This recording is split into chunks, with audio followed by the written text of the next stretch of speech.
Hello, hello. How's it going today?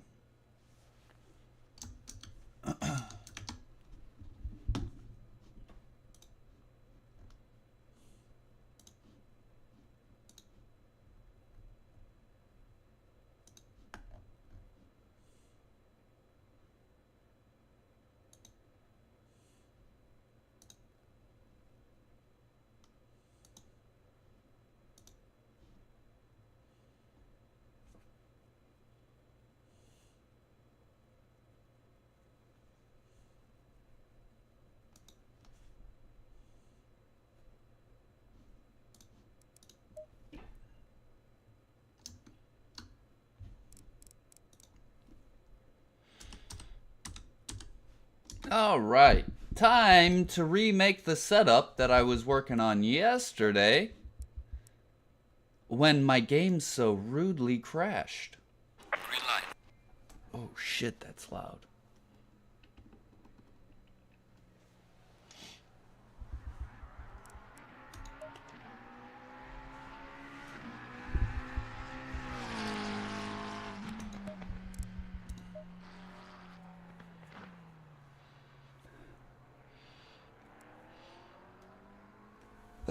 Oh, excuse me. Woo. All right. I think the pressures were okay where they were.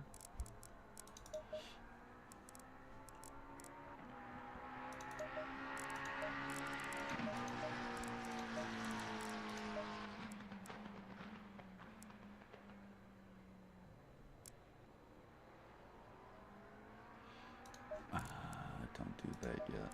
Let's just see first. Dry tires.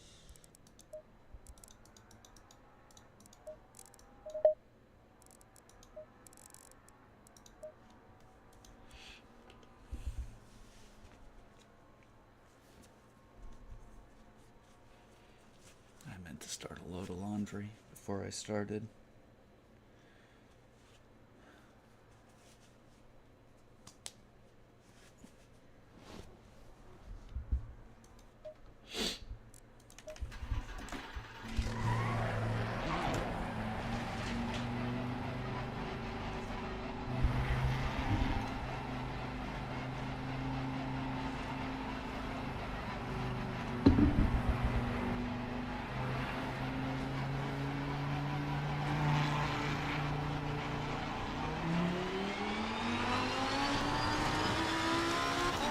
I mean, I guess I could probably work on this tomorrow.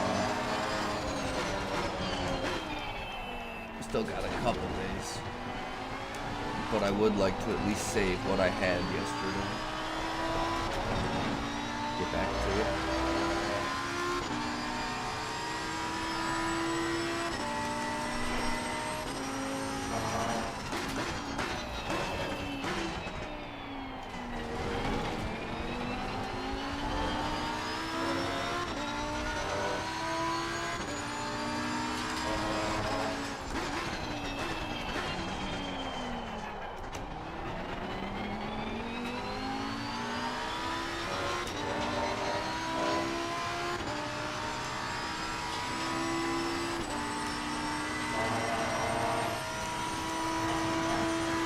Before I forget everything that I changed.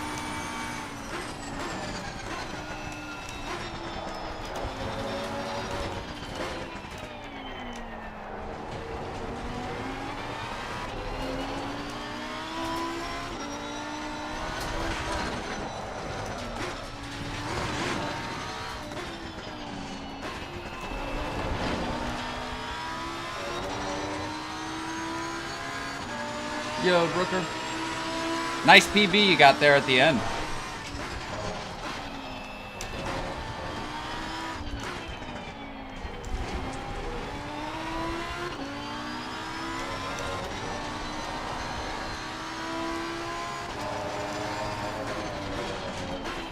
Yeah, I need to, before I forget what I had yesterday, I didn't get a chance to even save what I was working on, because the game crashed. So I lost everything I had. It was really weird. Anything that was associated with ACC crashed. So like Discord, Race Element, obviously ACC, OBS, and Motec. All of those programs crashed at the same time. But other programs that I had running that weren't associated to ACC did not crash. It was weird. And like my PC, like, you know, normally, yeah, it was an odd one. Like anything that kind of had info from ACC just shit the bed.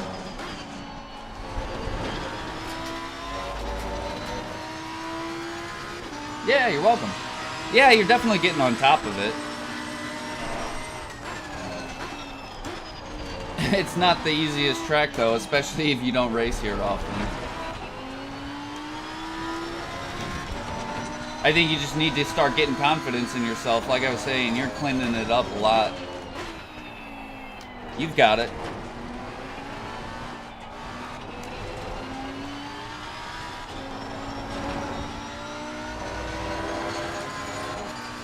But the roast is still coming, but not from Raj and David, from Justin and I.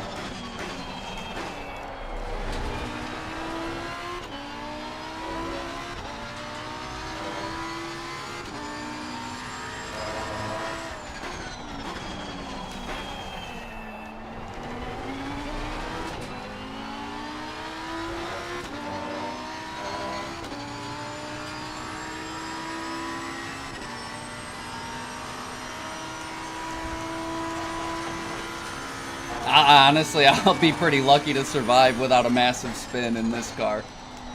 It's so much fun though. Like, because it's so... Again, I could probably dial it out more, but I'm kind of enjoying how lively it is. It's exciting. For the wrong reasons a lot of times, but...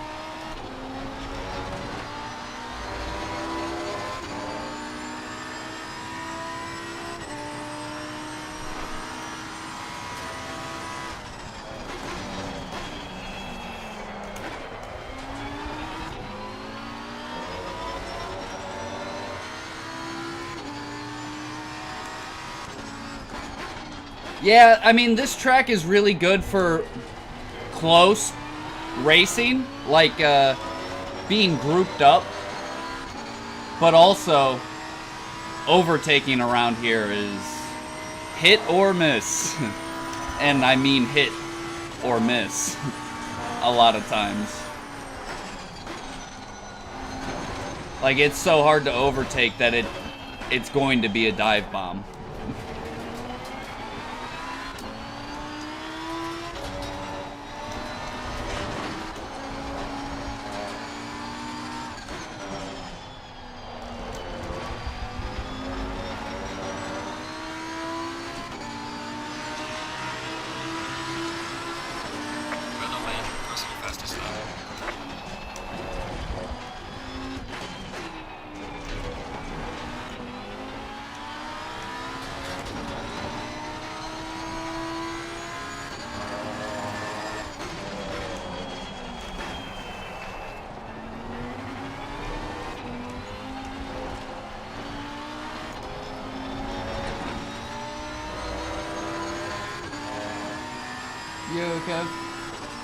It's wide, yes. Like, that's what I'm saying. Like, the accidents can be avoided, but it's going to take both parties Like, the track is wide enough for overtakes to happen, but it, like I said, it's usually a dive bomb, and it's going to require the person getting overtaken leaving room.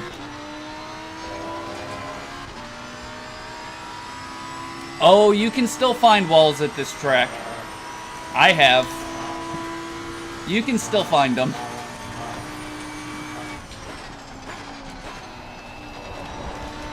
Especially on pit in. Like, this pit entry at this track is one of the hardest. Because it's so easy to try to carry too much speed and then you bump the wall on pit entry.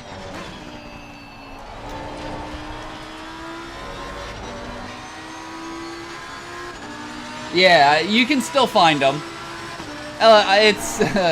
It's a little bit easier to avoid them than, let's say, Mount Panorama. But I've found a couple walls around here before. On my own and with help.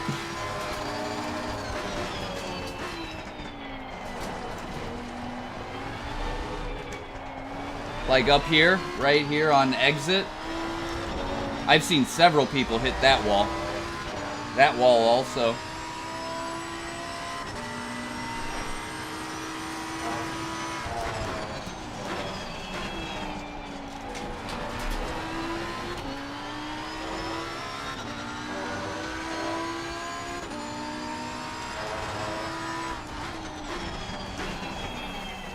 Definitely a good track to practice the pit entry in, if you're not used to it.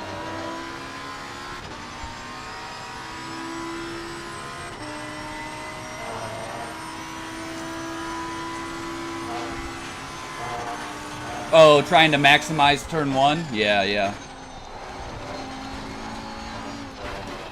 Like, I've even hit the pit wall coming out of the final turn. If you loop it up right there, it can launch you straight into the wall.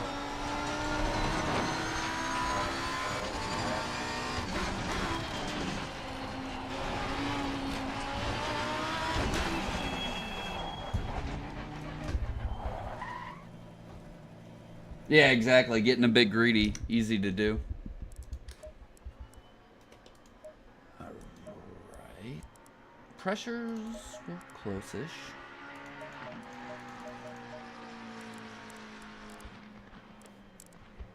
I do want to do that.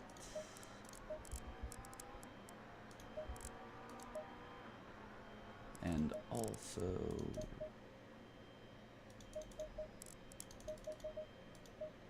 that.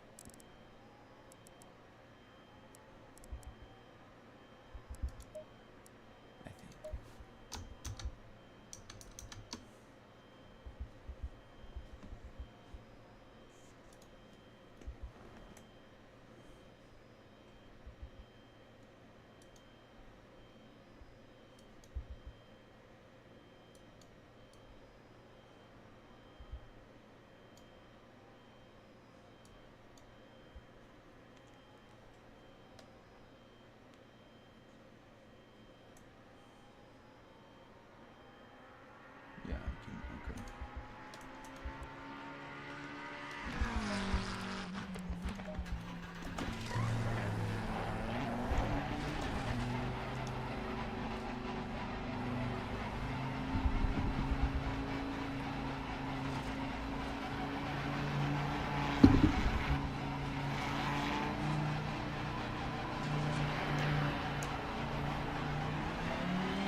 Yo, review, how's it going?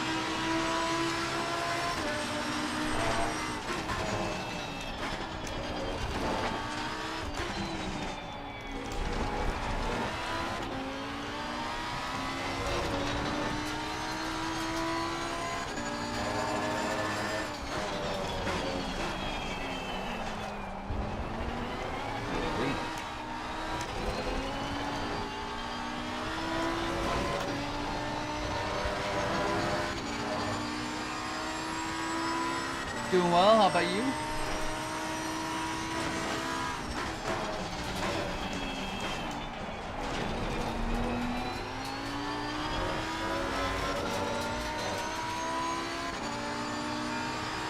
It's not hard to get started.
Later, Brooker.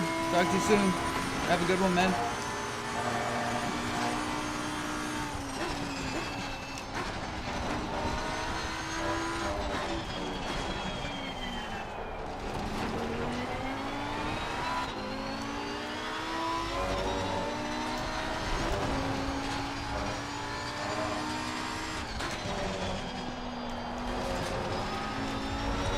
Yeah. All right. We're back to where it was yesterday. Well done, mate. Personal fastest lap.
Taking a weird hop at that first left-hander on the back straight, though. That king or right-hander.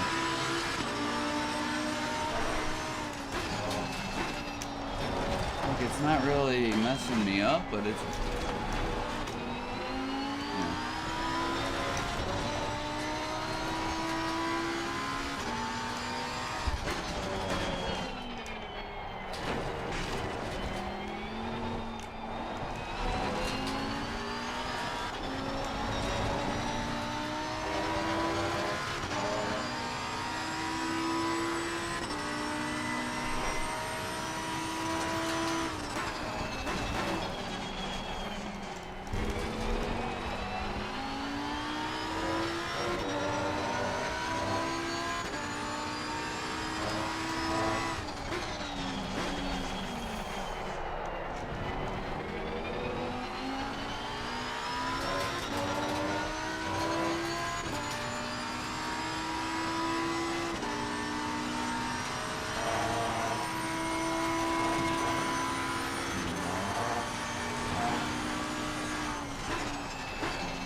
Oh, somebody broke the attendance spot.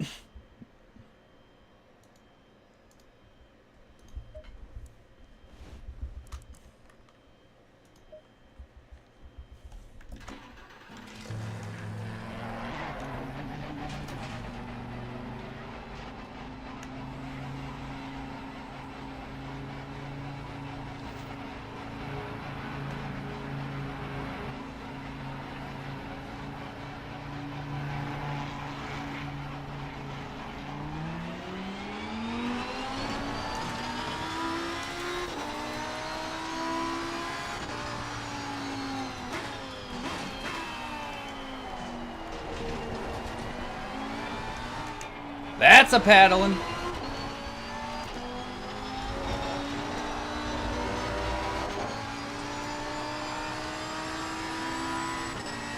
I haven't even checked any of the AP races to see what the rain actually looks like.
Oh, I forgot the bop.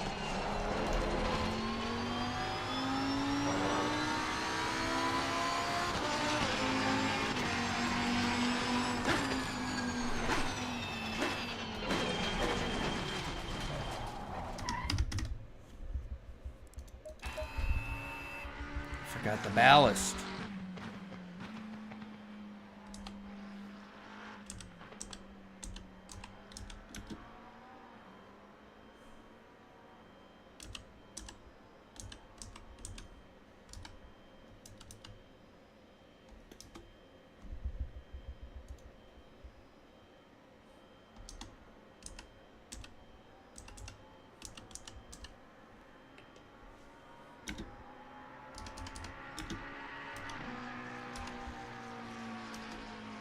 I think it's 16. That's what it shows.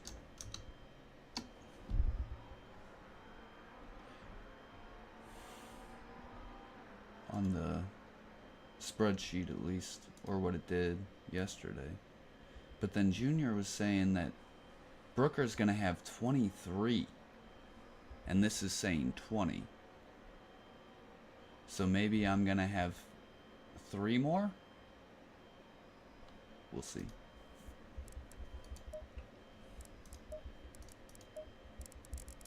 We will see.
Little deep.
light damage on the front of the car.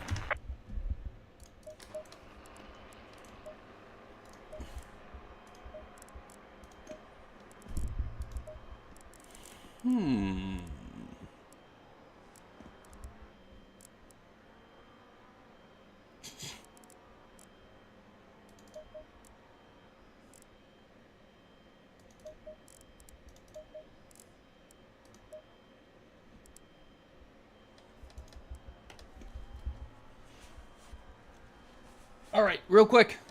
I'm gonna go use the restroom and top off my coffee. Be right back.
Hey! Why are you...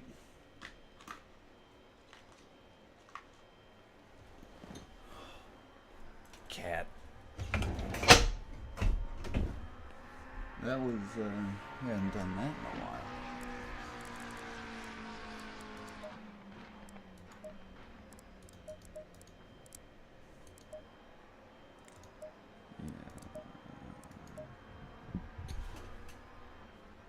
What was that about, huh? Yeah. You're up to no good right now, aren't you? Don't squeak at me. I see that tail. No, get away from that. Beat it. I love you.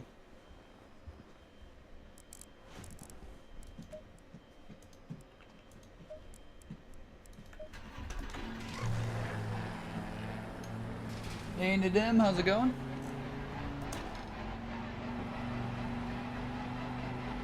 It's going well. How are you?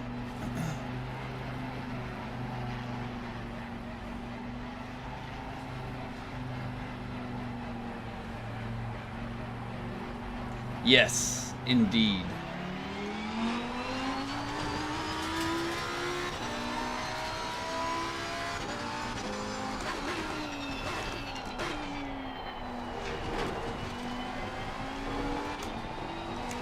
Haven't seen him all day.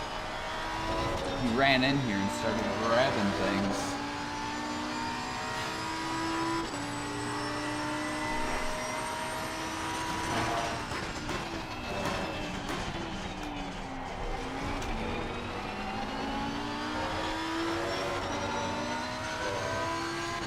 Very good. Glad to hear that.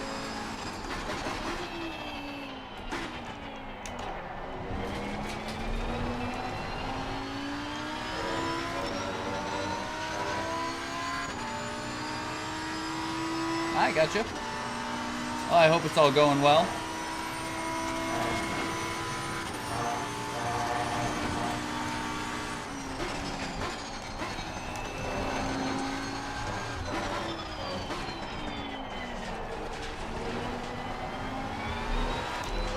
Besides just busy.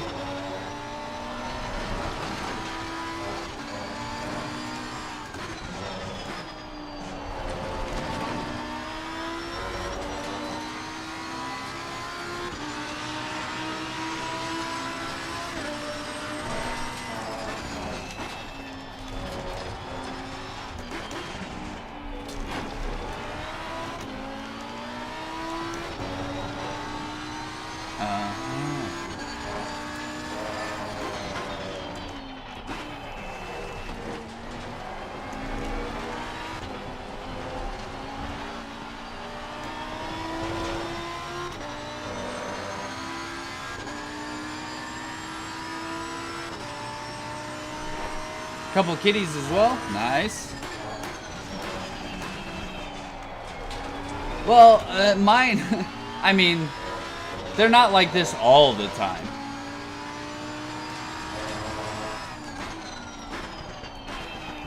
They can also be quite lazy. They can also be pretty lazy.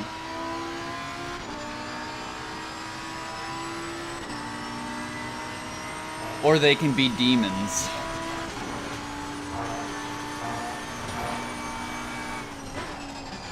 Also sweet.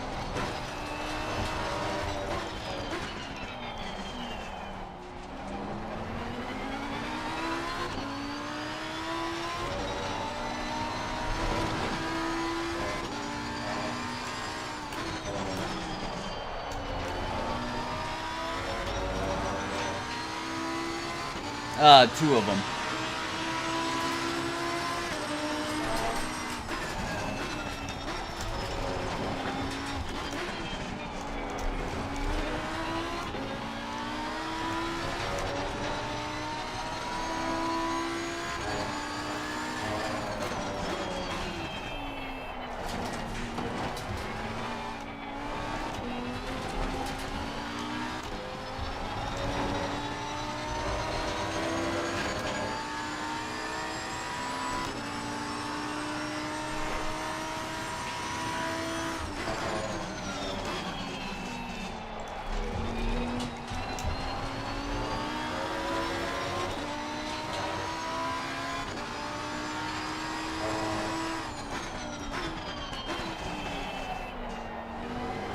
Yeah.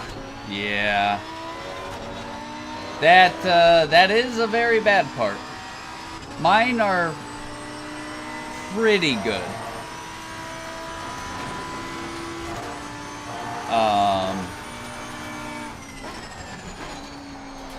One of them only never does it where he's supposed to. Like I have several scratching posts, and he actually uses those. The other one will use the scratching post, but also he'll use other things sometimes. Not a ton, but enough that it drives me nuts and it kind of ruins things.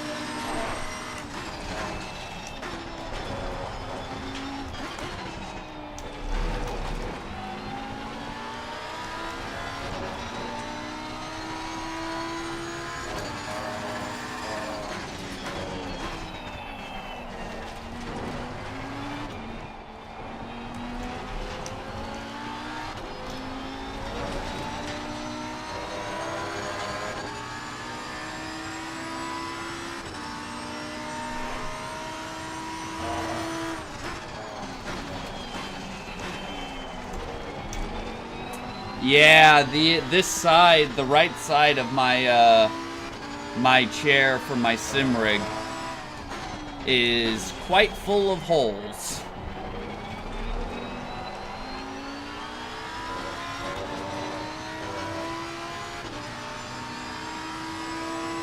Hey Ryan, how's it going today?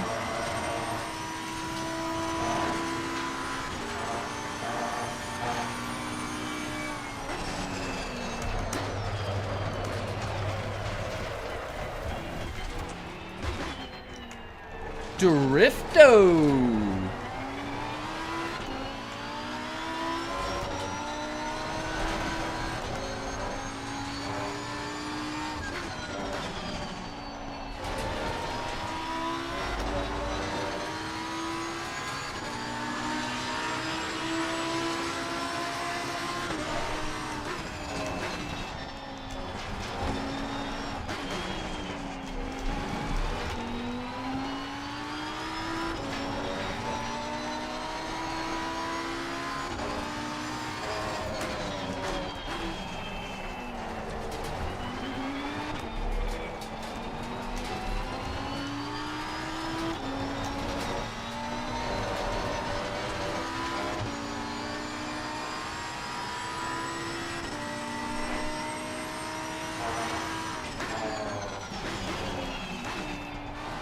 I touched the paint in the wrong way.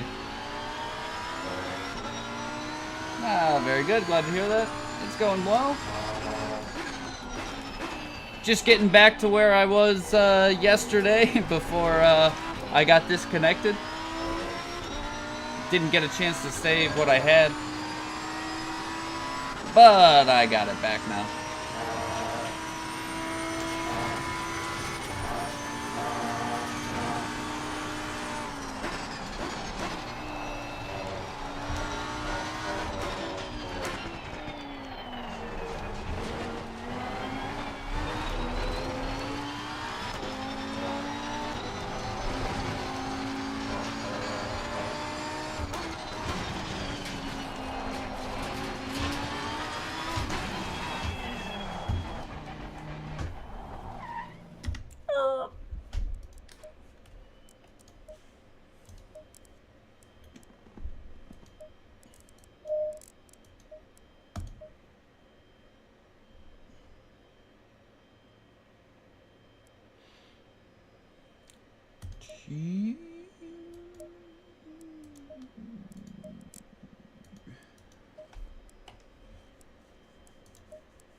No, that race actually won't be happening until tonight. In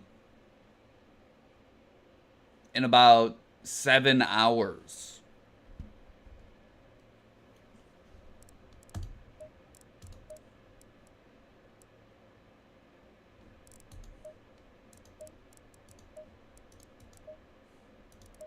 Oop.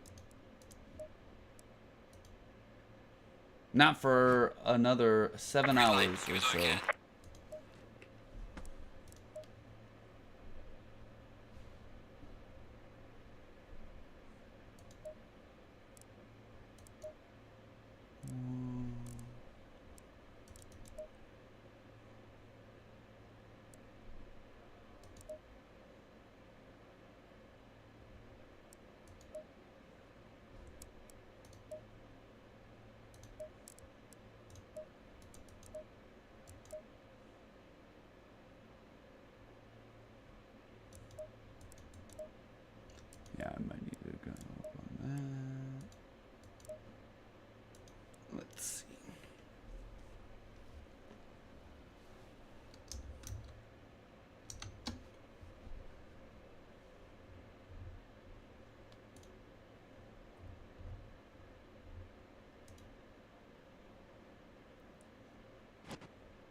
He's wound up.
I thought the other day too, but then when I tried it,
Not yet.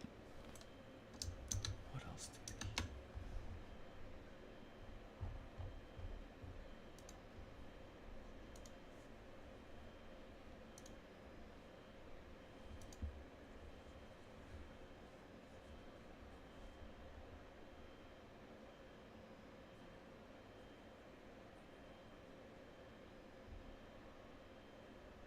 Understand.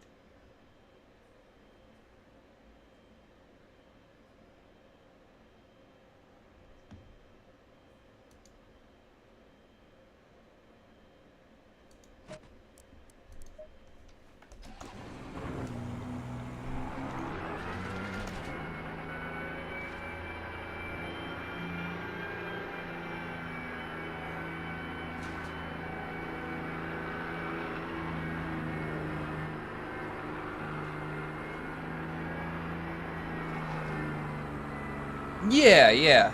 That's the one I'm signed up in.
The trail braking is so important in this car to get it right.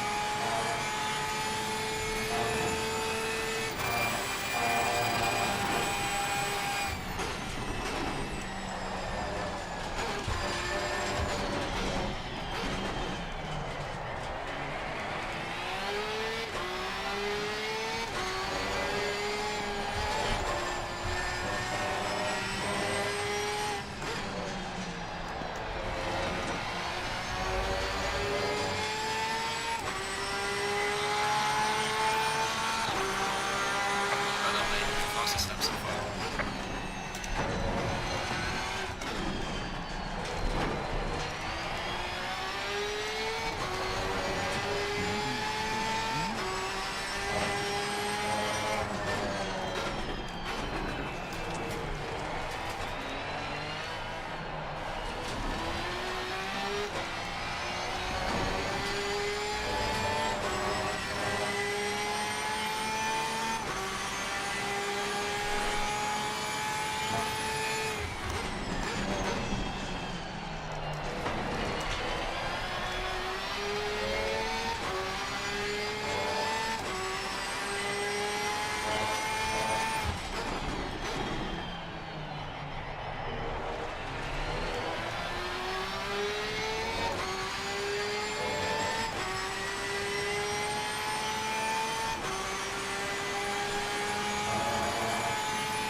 I don't make personal fastest lap.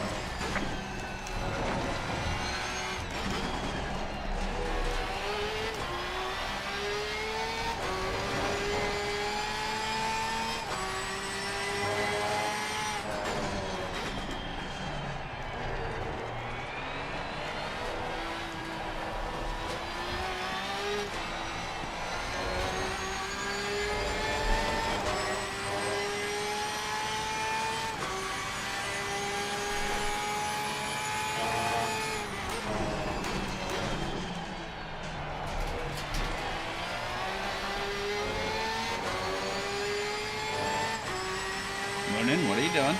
I see you.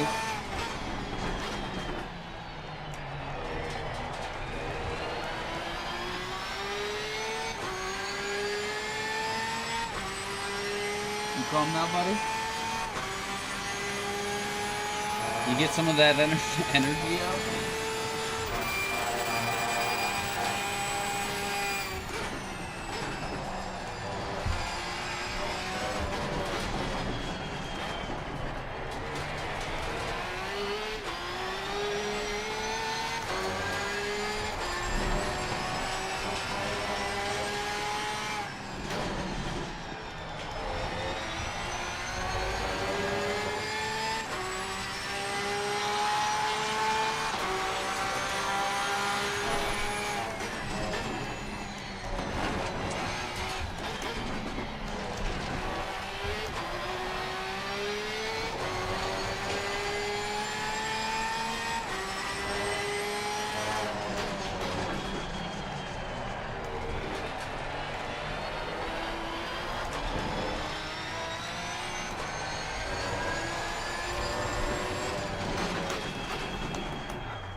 -7 for Justin this weekend.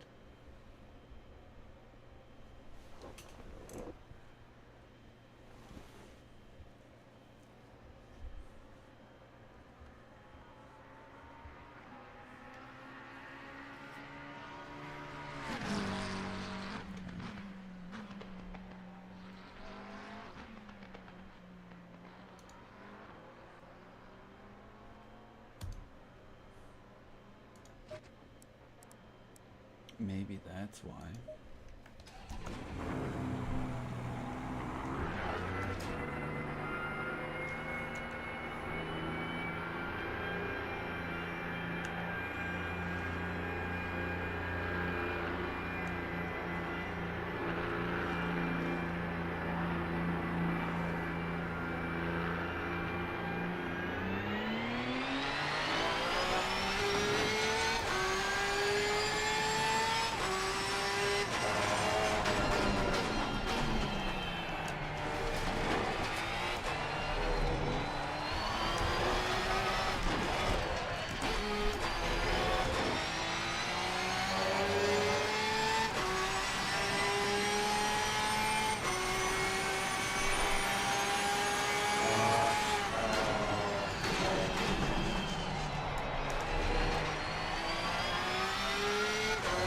Careful.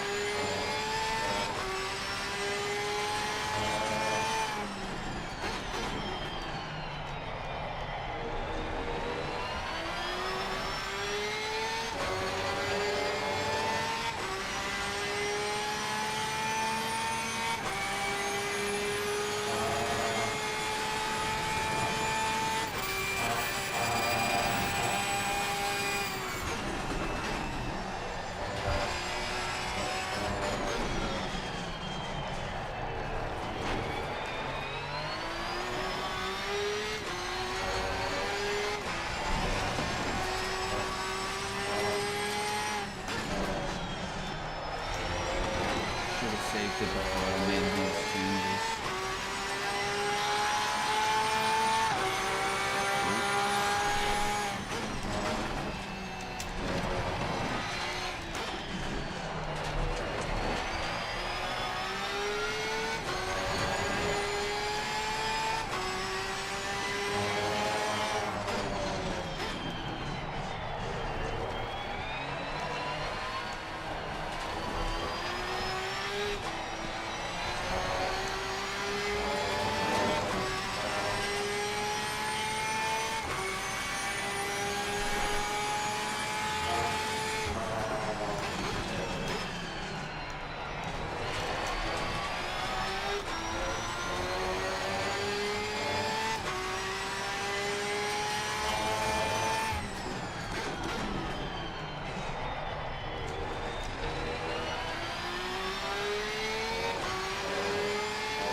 Are you sticking with the Mustang?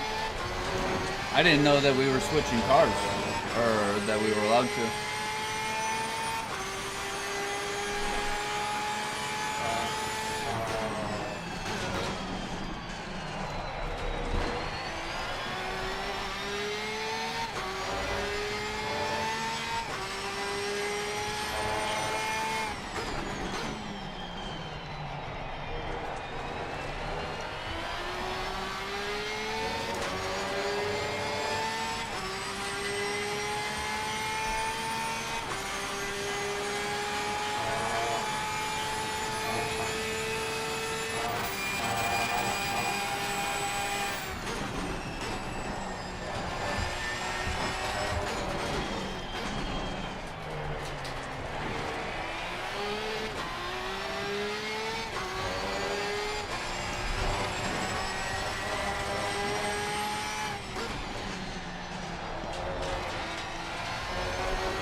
Howdy.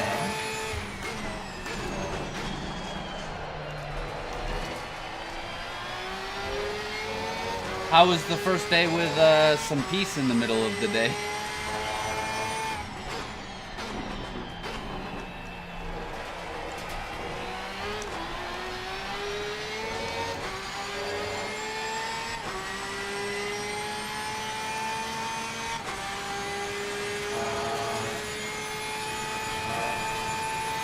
Nice. The Beamer?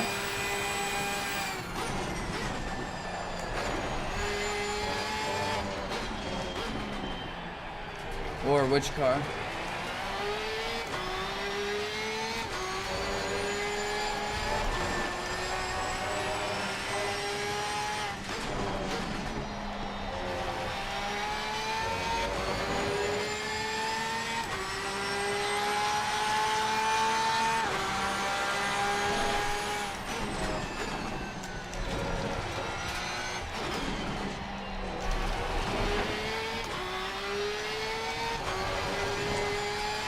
I drove the Evo 2 around here the other day with no kilos, and it felt like an optimum track, even though it was fast.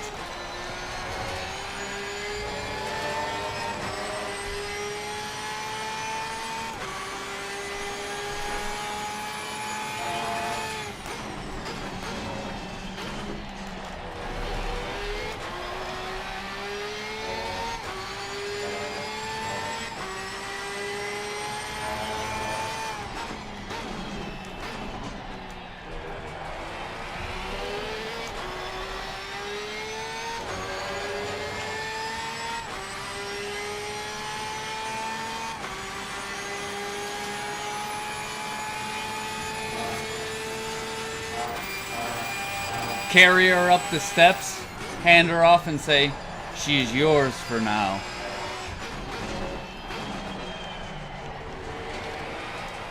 My nieces love going to school.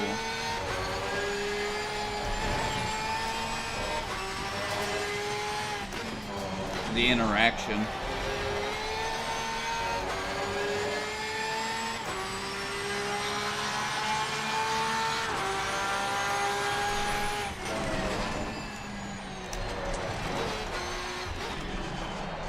In the Beamer, nice.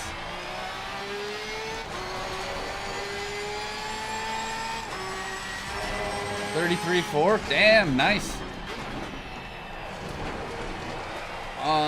Q fuel or race?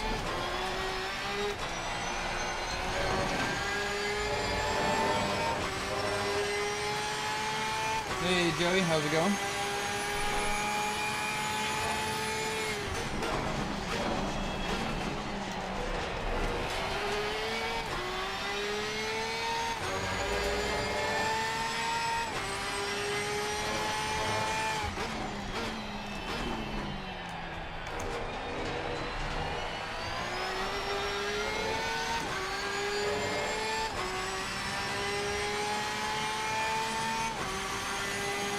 Hey Kenneth, how's it going?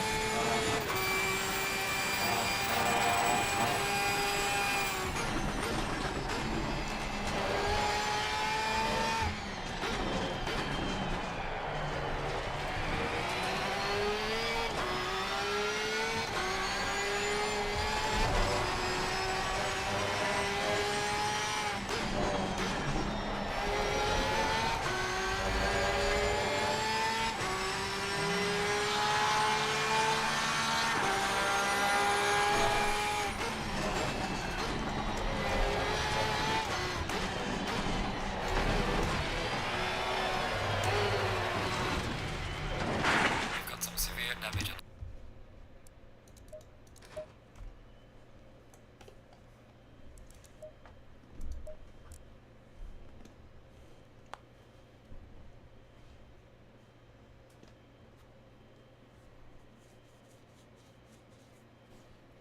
You like Mazzano?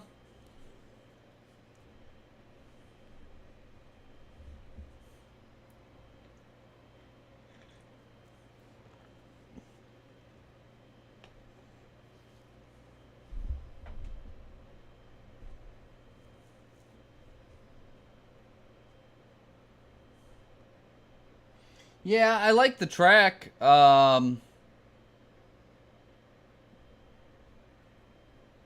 Sometimes the racing, though, I don't like. Because yeah,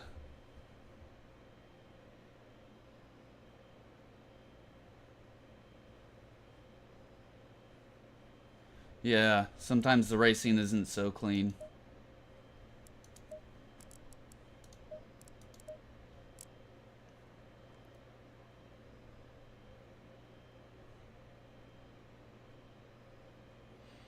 Ah, so I see you're thinking about maybe taking part now, huh? I had a feeling you might magically change your mind.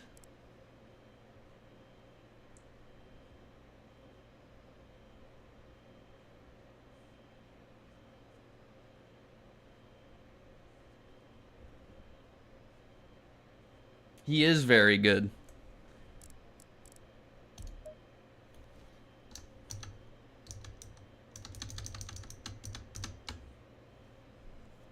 Hey, Broken, how's it going?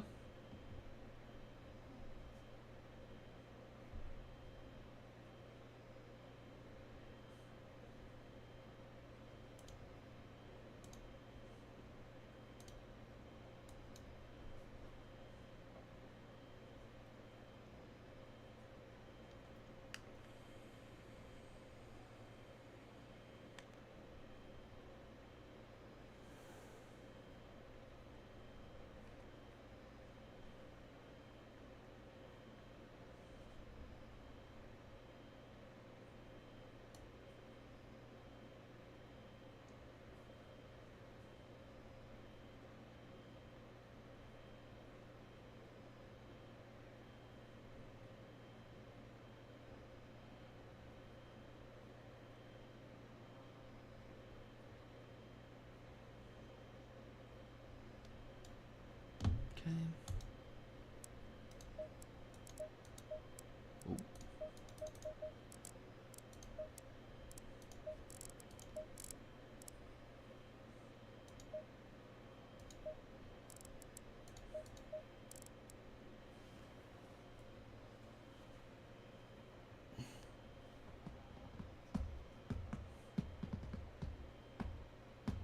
Yeah, in these temps, though, it's not going to be tough. Tire management, I mean, shouldn't become too much of an issue. It's not that hot.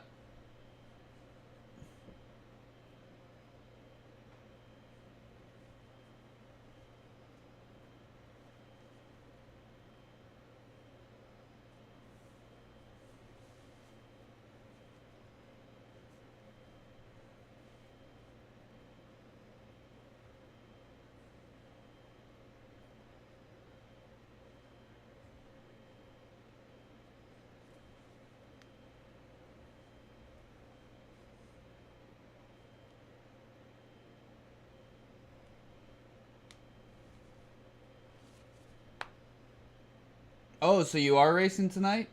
What? Oh, only 8 people signed up or something? Yeah.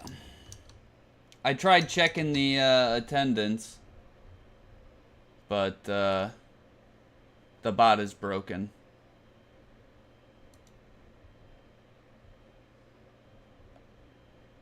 Somebody broke the bot.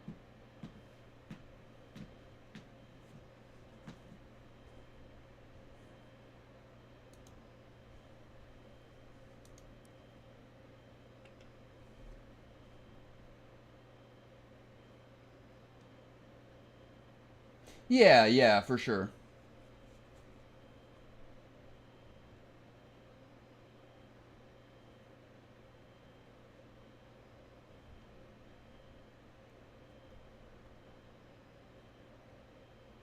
I haven't checked on any of the AP races yet. Did they actually get rain? I still really haven't even been able to practice in the rain. Damn, okay. Well.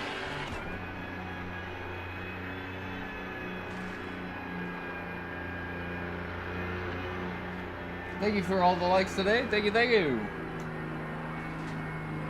Yeah, there's always going to be a few that show up. Plus, Wilson's going to be there. I assume that he was trying to mark attendance for Nerves, not Spa. So I'm guessing he'll be there as well. So that's at least 10 with you, right?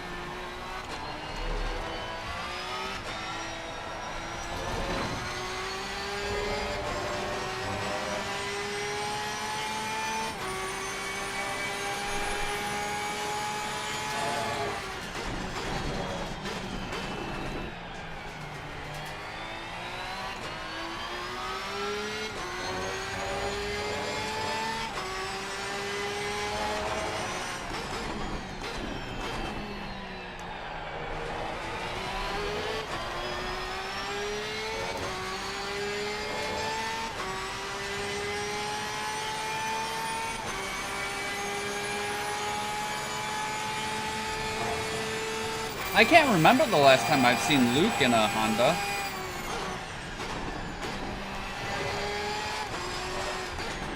It was a long time ago, right, for SRO? Or has he been driving it again lately? And I haven't noticed.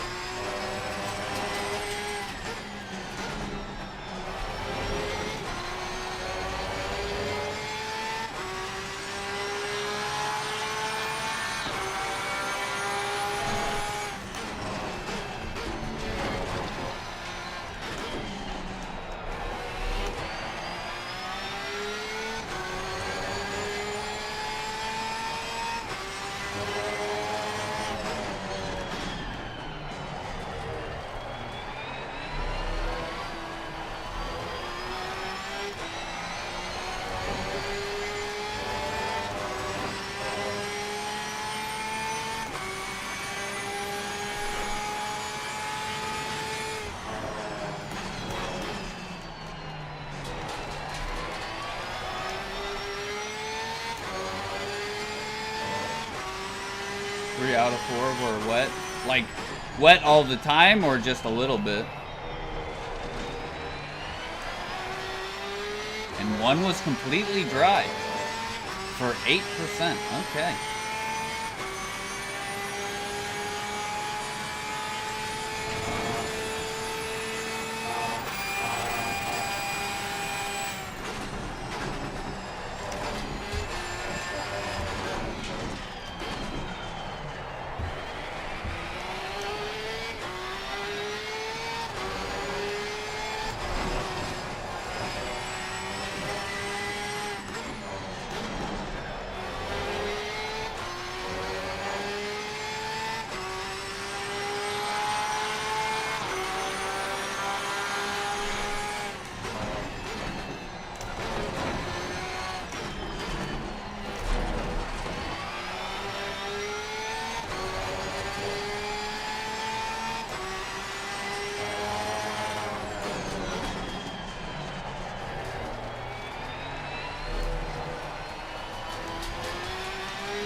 Yeah, the Honda's acceleration is amazing. Even off the starts, you leave me in the dust.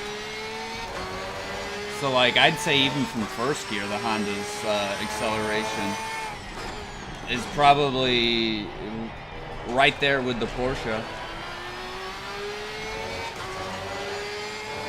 for best in class. Audi's probably after those two.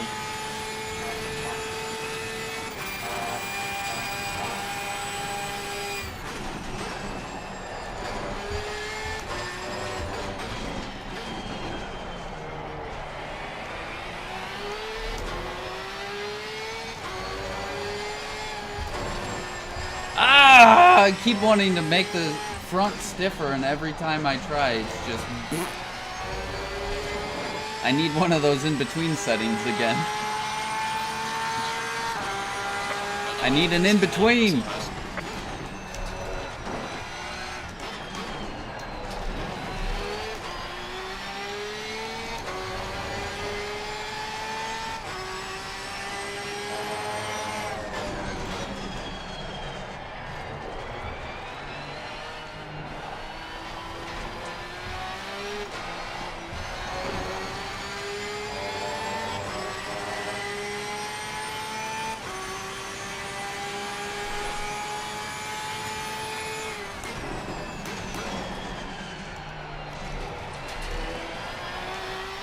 Is Donington one of the LFM races this week or something?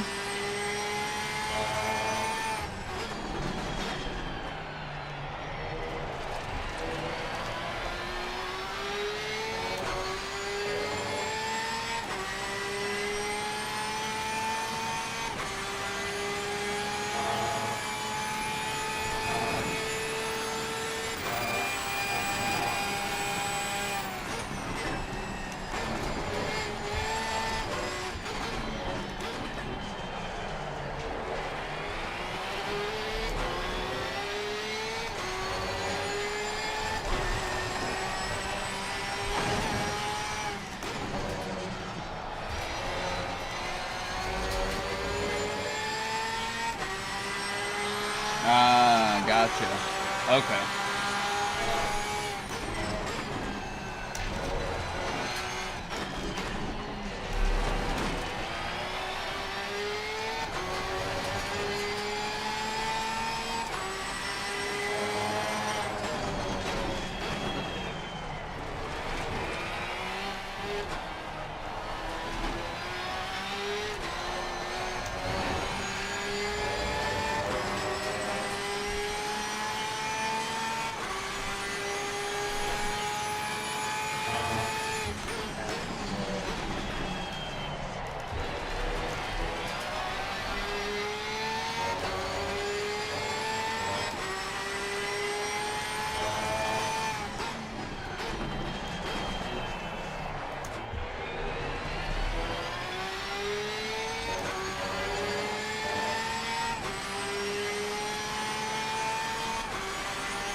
Yeah.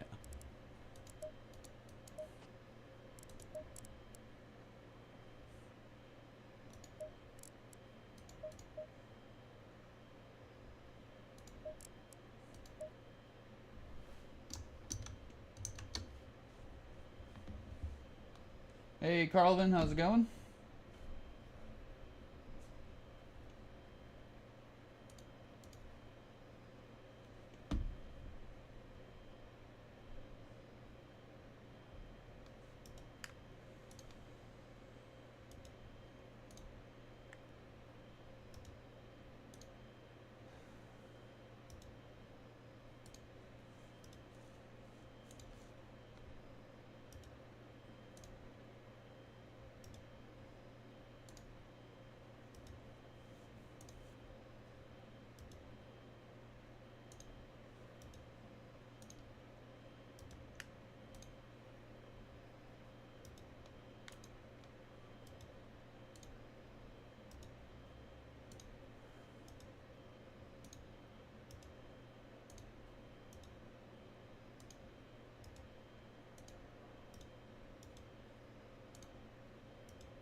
Ah, very good. Glad to hear that. I'm doing all right.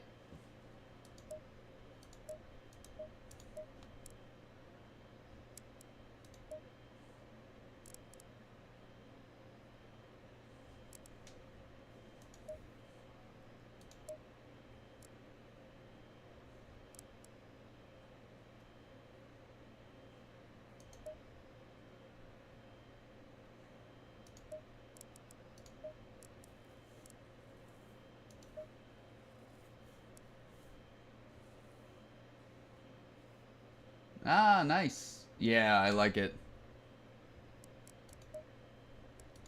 Pretty amazing.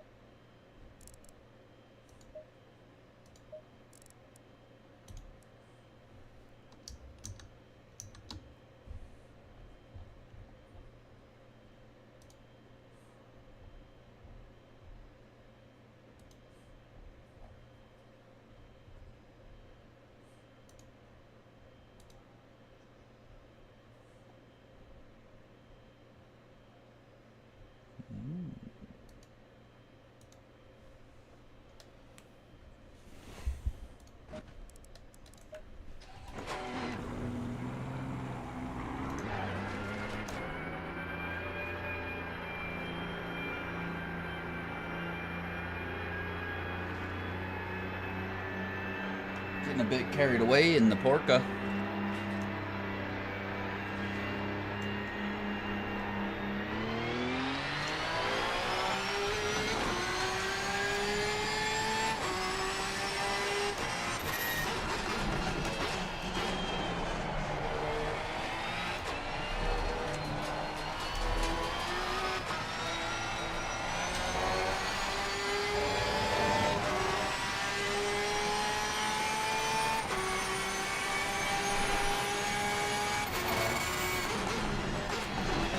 Oh, sorry, and thank you, thank you.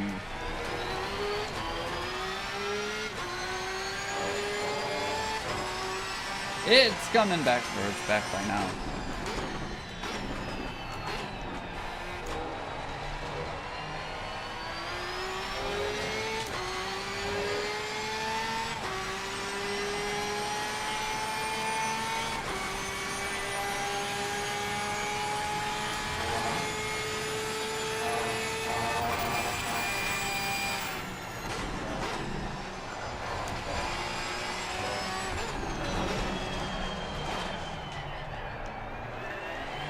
Maybe.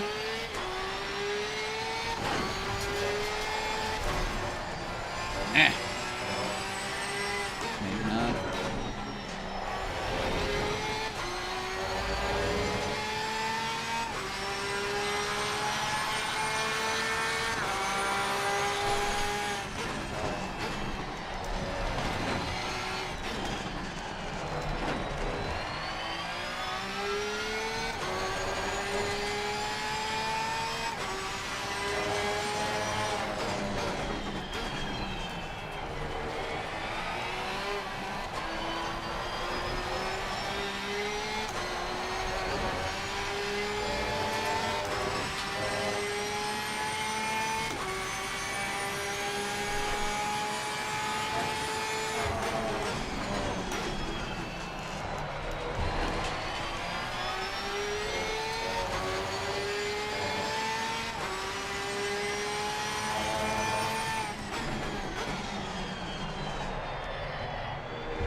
Nah. No good.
Nice.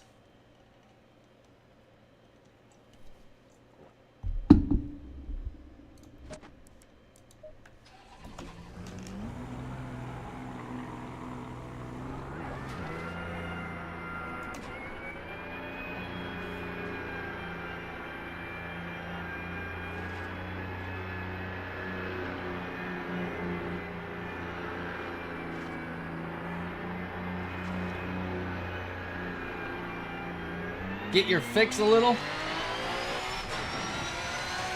Get your racing fill. Driving fill.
Ew.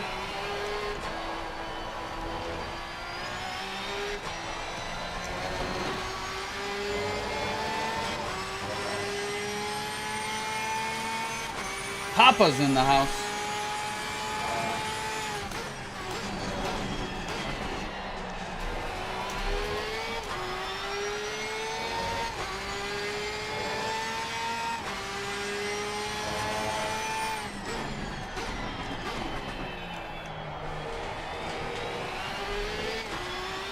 Sweat soaked into these gloves and I just rubbed my eyes.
Okay, cool. Yeah, I'll hop in just a second.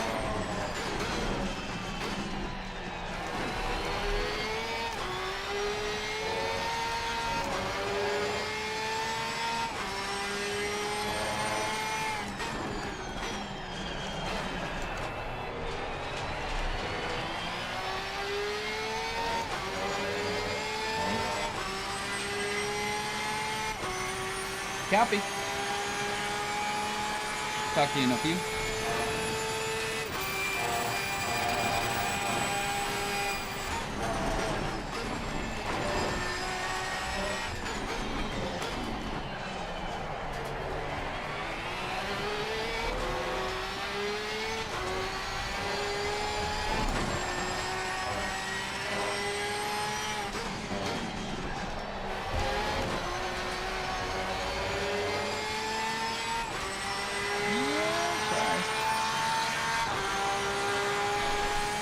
I think I've been coming at it from the wrong side. I need to sneak up behind it.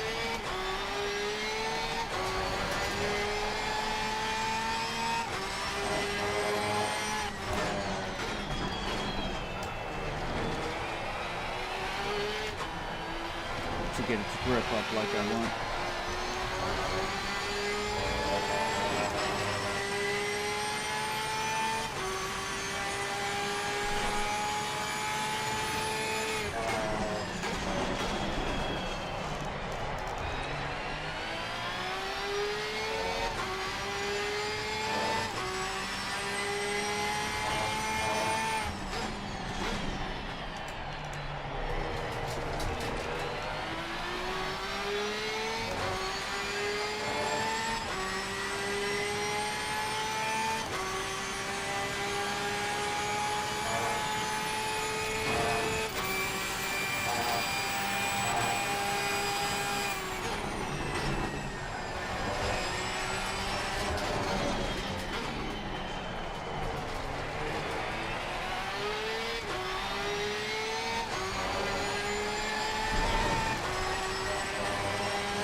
Okay.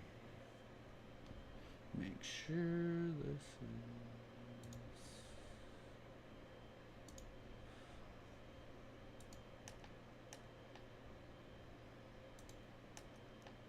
Okay.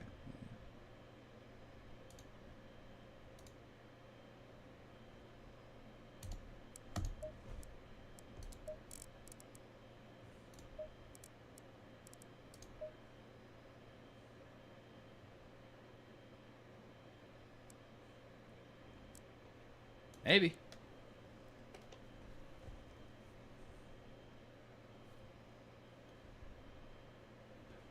Oh, wait. Hold on. First.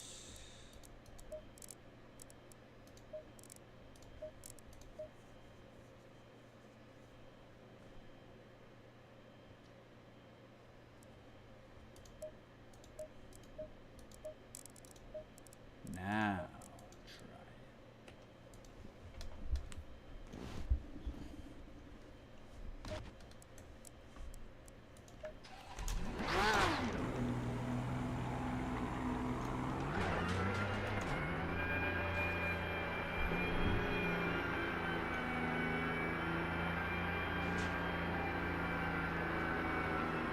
Just trying to get it to behave a bit better.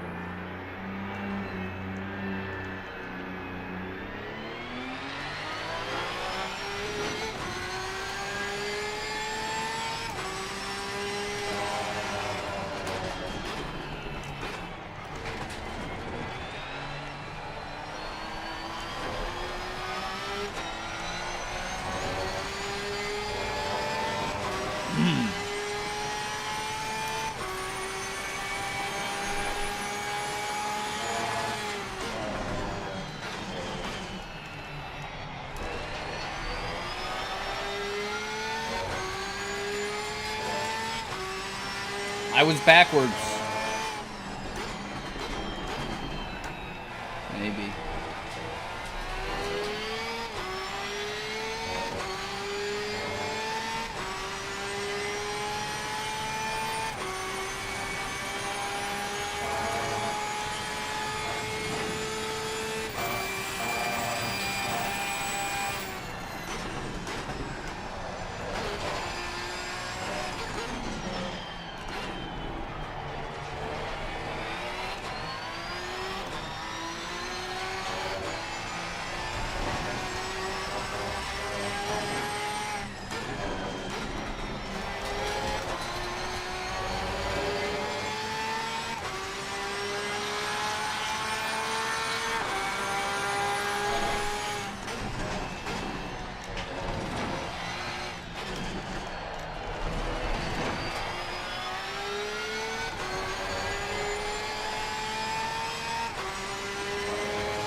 How is Jonathan? Doing well. How about yourself? Clifford? Fantastic. First of all, if you haven't already, hit the like on Jonathan's complete stream, guys, and support a legend. There we go, that's my moderate stuff out the way. I'll get it in early.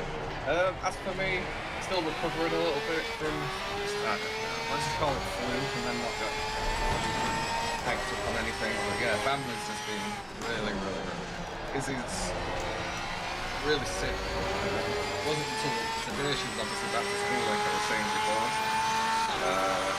So that was an interesting couple of days. Until he was down with wife. We had a scare at the midwives and stuff like that. Last week was some unusual stuff. And she has infusions obviously for MS. And they did these tests on her, and I suspected she might have something called preeclampsia, which is it's quite dangerous to her red baby. So they've got to do some more tests and stuff like that. So it's just really stressful. Yeah, that would probably have something to do with the migraines. Yeah, I mean, obviously I don't want to come on your channel and start dragging you down. Everybody else in chat looking for like the sympathy though. But yeah, it's been a bit of a weird week. Yeah, definitely. Obviously, with loved ones, with family and stuff like that, you want the best for them and try to do as much as you possibly can. And then life throws you curveballs that you can't do anything about, you can't prepare anything, there's nothing I can do to make that better, so you feel just a little helpless.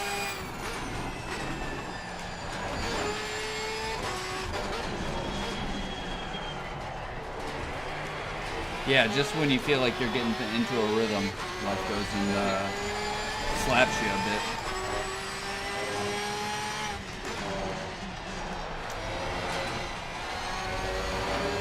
I hope you don't mind, but on the Discord, and I think I sent it on mine as well, my wife is now on YouTube. She's now a YouTuber. Well, she's doing a short, so I shared it on your Discord. My wife is she's uploading, Rammstein gigs, and she's going to do a Korn ones as well. But all of her music gigs that she's going to, she's been uploading a couple of them, and she's just doing it normally. She's not tagging or anything like that. And bless her, she's nearly had like 4,000 views on like one short and stuff like that. So apparently, she's a better YouTuber than I am. Yeah, she's better looking, mate. Better that's looking. The one as well. Yeah, it always helps having a pair of assets as well. But she was, she was very excited. She wanted me to tell you anyway, because she wanted you to see them. Oh. Because you were the one getting hyped up, as well as Taz as well, about the Fire Zone and going to see Rammstein playing. Because you've had the pleasure of watching those guys do their thing. There was an announcement after they'd done the whole tour that they'd done that they're going to take a step back and reassess. I mean, they're getting on now. We're going into like 60 years old. So my wife might have watched Rammstein live for the last time. Yeah, it's again, like, I love their music, but like their stage performances, I mean, not many. It's a whole show. Yeah, I've not seen many, do the whole. It's like you're saying, it's not just the gig sort of thing. It's the spectacle of it, right? It's yeah. And there's like Alice Cooper, modern Alice Cooper. Right, yeah. There's really not many that put on that show kind of like that at all. It's a whole spectacle. Even the music videos is really well done. Some of them are absolutely amazing.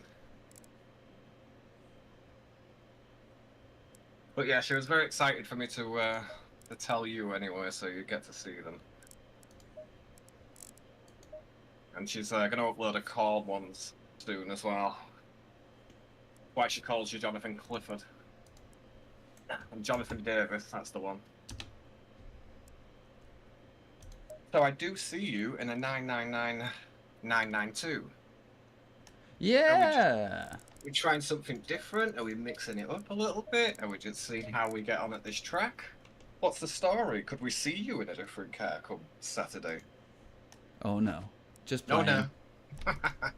Just playing. That'd be a fantastic move though, if you do something with a channel that you were maybe contemplating before, of the LFM kind of stuff, figuring out what tracks they're at next week. opening a little section up on your Discord that's locked to members only, and going through the cars. It gives you something to do with your content during the week, is go through different cars and set them up. Granted, there are a million different setup sites and whatnot, but it's just something extra that you could put in there, put your touch onto it. Like again today, I wanted to get on to do the Ferrari and to do the McLaren, and they're not for me. They're just setups for the members on YouTube that are going to be racing here on Saturday. And it's just a nice touch and something extra you can do. Yeah, I'm seeing it. I can help Justin out at all, trying to give him different ideas. I'm with you. It's always good to see how somebody else goes around setting it up, because like even if you don't end up using it, or like all of it, you know what I mean? It's helpful seeing that idea and seeing, it's just something different, because yours are completely different to the meta, You couldn't be any further off what people would call the meta, and yet yours are right there with it, so it really is a case of opening your eyes up to something, how somebody else goes around their craft.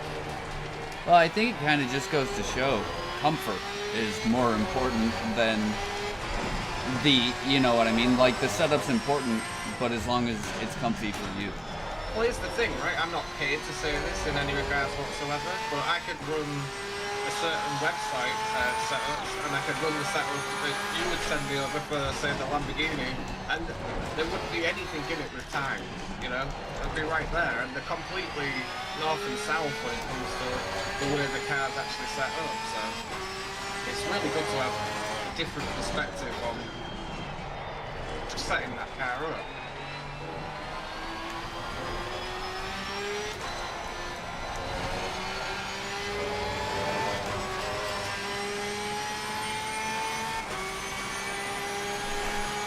But I'm excited to see if you do come around to doing certain things with the channel. I really am.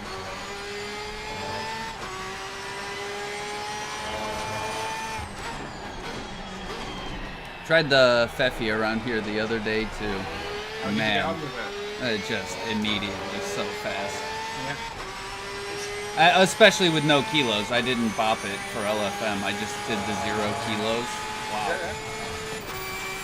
It always surprises me, the Ferrari, and I know it's coming, but it's just the weight of it, man. It's just the absolute go-karting of the thing itself. But especially coming out with BMW or the McLaren or something, and then jumping into the Ferrari, it's a big eye-opener. Yeah. And just the way you can and almost have to use the throttle. Yeah. And I think it's one of the few cars I really do when it comes to,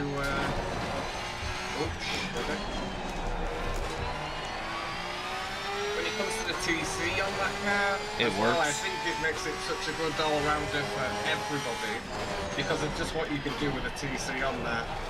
Yeah, you can use it and not lose a half a second.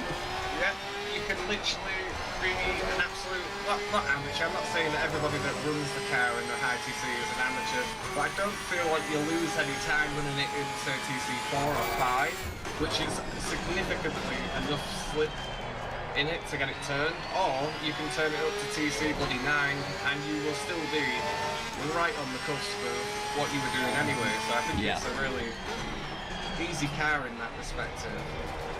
I think cars that we're in right now, to get the best out of them, is definitely like a TC buddy off, or a TC1 kind of thing. And that's being able to drive it like that, but you have to kind of run it as low as possible. But in a Ferrari, you really can just liberty with it with a TC. And again, for me, it's the weight of the thing. It's just like nothing else. Yeah.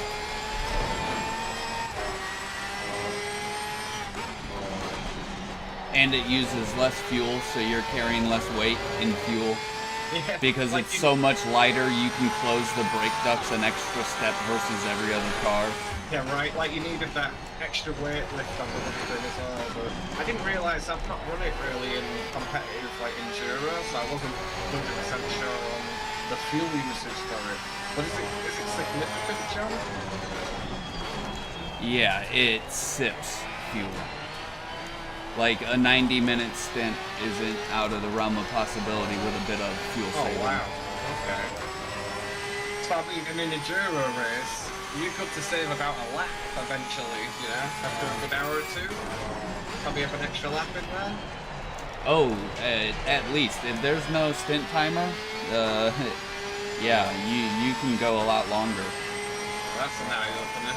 I know the thing that really got me with the BMW, the Nürburgring, the Nord's 24-hour, it's a case of, with this tank and the way it drinks, you've probably got one less lap of fuel than everybody else. It does, unless you're fuel saving.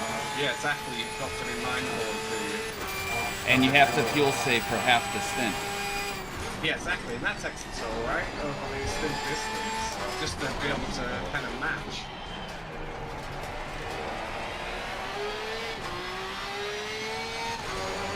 Oh, I do like that Ferrari in those colours, though. Speaking of which, I spoke to Matt, Dad Does Racing, Rog, and yeah, the Lamborghini is a green light. Just obviously, my bands are a little bit more old school compared to your bands, and I know we wanted some logos on there, but I wasn't sure which ones you wanted, so... Yeah, sorry, I started getting them and then I always forget. You don't have to be sorry, brother. Like, I was trying to make a folder so that way I wasn't just sending you like a bunch of individual files. Okay, yeah. But honestly, there's probably a lot of crossover because like Sabbath, Zeppelin, like you mentioned, Rush. Like I love all the old stuff as well. You're a bit more new metal to me though. A little bit more. Their merch is more available. Yeah. I thought there were a few bands there though, especially the kind of newer metal ones that I'm not familiar with.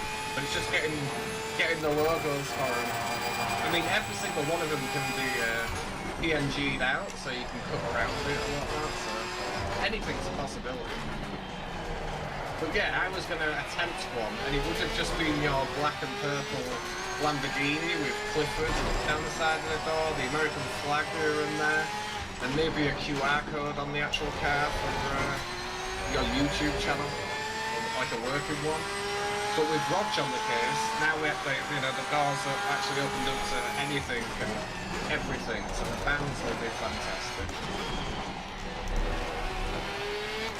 I'd have definitely gone with the front wheel arch being the front of like a guitar with the head of it coming out around the side of the door. That would be fun. Oh, I'm not sure. Yeah, that sounds interesting. Yeah, there's some designs and whatnot, but yeah, the plan was to do your black and purple or the black and green Lamborghini with Clifford down here. I think it might still work with the black and purple. Yeah, I mean, ultimately your black and purple or your black and green is an in-game design, so that's the cool thing is I could just make that car in-game and then just use that livery as a template, essentially. Yeah. And then I just copy over it, essentially, or edit over it. But it'll look good. But yeah, I just wanted to put it as a thank you, I guess, for supporting the GTC series. And having something cool there as well. Really.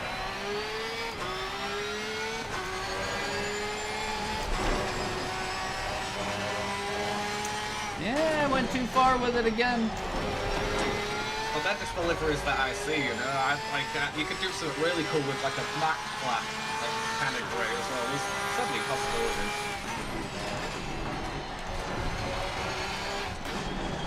Yeah, I was almost thinking like a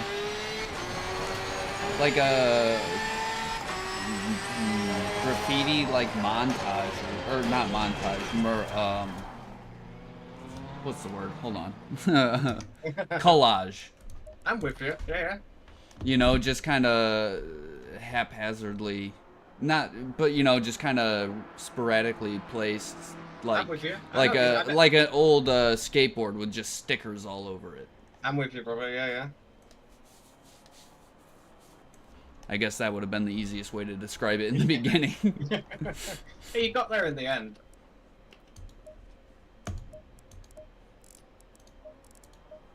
Well, I think I'm gonna send this to him, see if he likes it any better. Yeah, the other thing He as was well, having understeer where I definitely wasn't. That's why I was a little confused. Justin as well is on a controller, right? So that's what I was wondering, if it was more trail braking things. I imagine it, yeah, that's what I was gonna go with. It's probably his braking.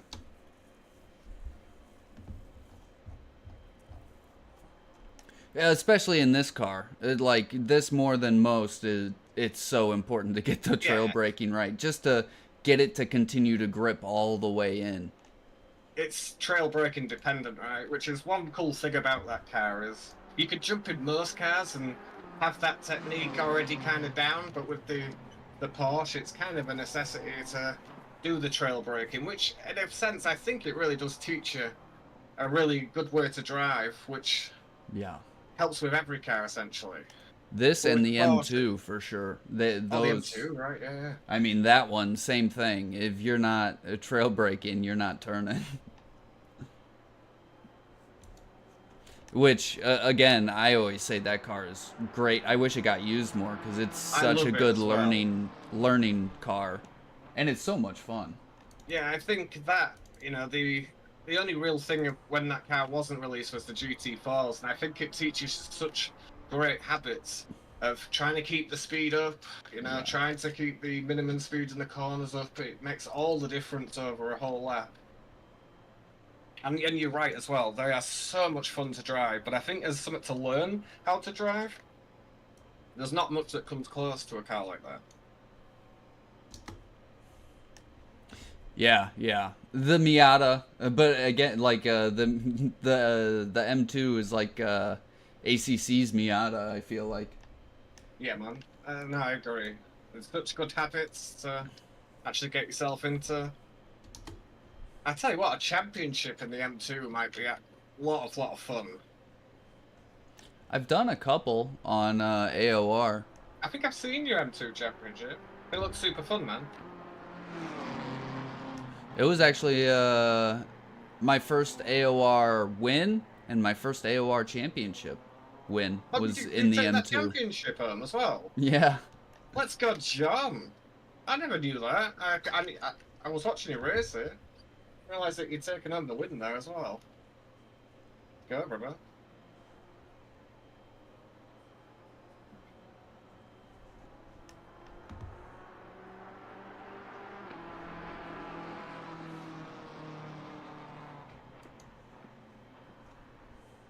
All right, I'm gonna switch cars real quick. All right, bro. All right.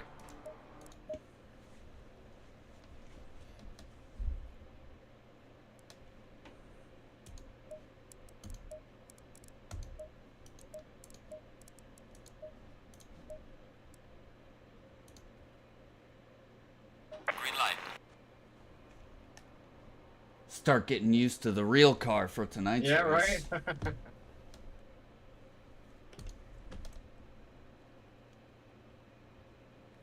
Meh.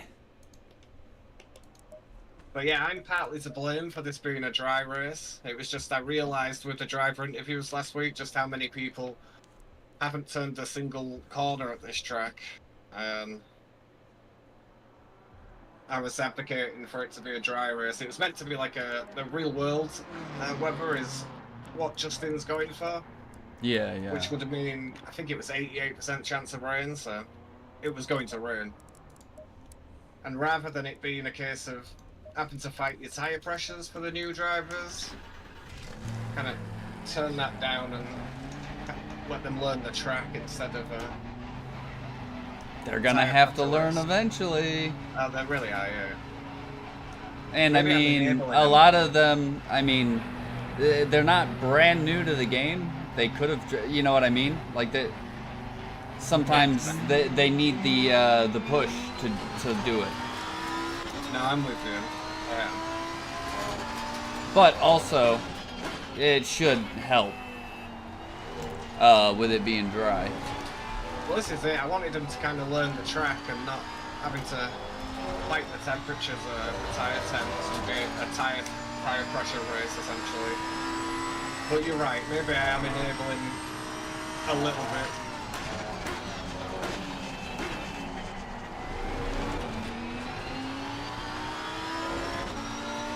But it do whatever you want. Like I said, it really doesn't matter.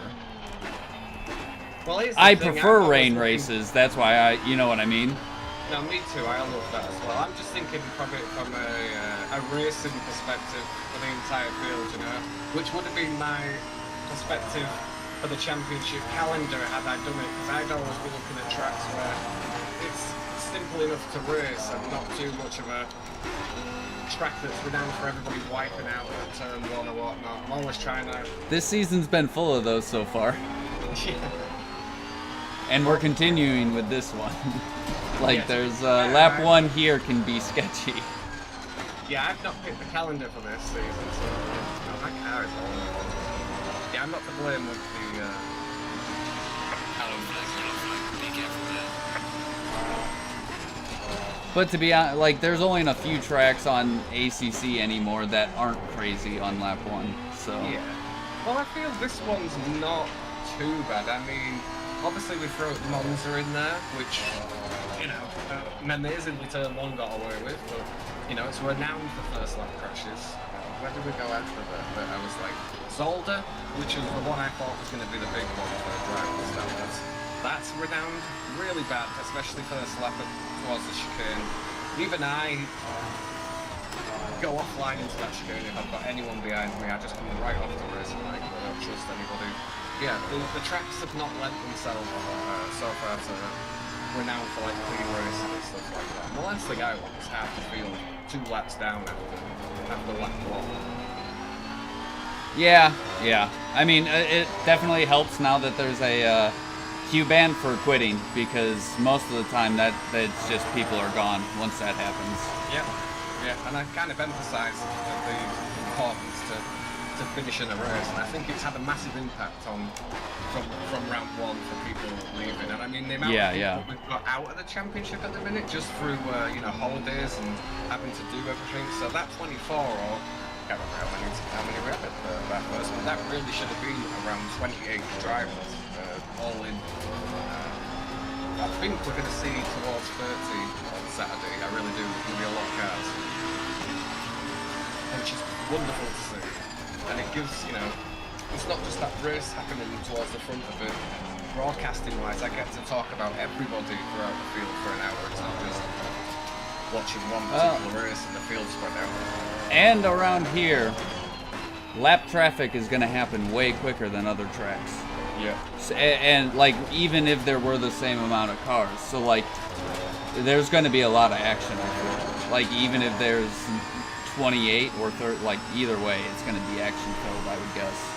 I hope so, man, because obviously, even with your chat that we speak to, there doesn't seem to be a lot of love for Saturday, for people just, you know, just not liking it, apparently. It doesn't get used. So, like, it's probably a lot of familiarity or lack thereof. And again, like, fun track to lap at and like to master because it's so technical, but also it's super hard to overtake because of that. Yeah, so people, you know what I mean? You're kind of stuck in a train a lot. Yeah, ultimately, yeah, everything's kind of done on the brakes here, I think. Or I find it a good track to force in a mistake. You know, bringing people off that racing line. I feel like a mistake being forced is easier to do at a track like this. Yeah. Coming out the pits shouldn't be a massive issue for people, you know, qualifying and stuff. I realise that you do kind of come out on that racing line eventually, but it's not as bad as Monza or Zolder. But I feel like if everyone can kind of get away with the first lap, especially the first sector and the first lap, I feel like we're in for a good race. I've seen some fast times through people, and it's a big mix of cars as well that are doing it, so that's good to see. Yeah, basically got most of the or all the new ones covered. Yes, I didn't realise just how many Astons are actually racing with us until we got to Bathurst. Quite a bloody few. There's at least 5, I think. But yeah, watching that Bathurst race back was interesting to watch because the McLarens, well, just one, but the McLarens were struggling across the board with Assetto into some of these. Yeah, down into Forest Elbow, I saw a lot of them. Yeah, just spinning. kind of holding in on the brakes. It's definitely a setup issue as well as I think a ride height and brake balance, and possibly preload put in there. I was thinking a lot of brake bias and preload were wrong. That's what it looked like from a few of the accidents, at least. Yeah, for me, it's Forest Elbow. That's exactly what I would have said before.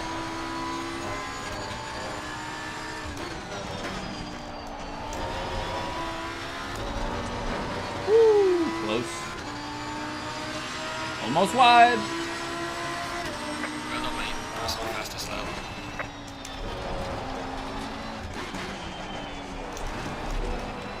Well, I haven't really taken a massive look, John, but whereabouts are you in the championship at the minute? Third, I think. Third, okay.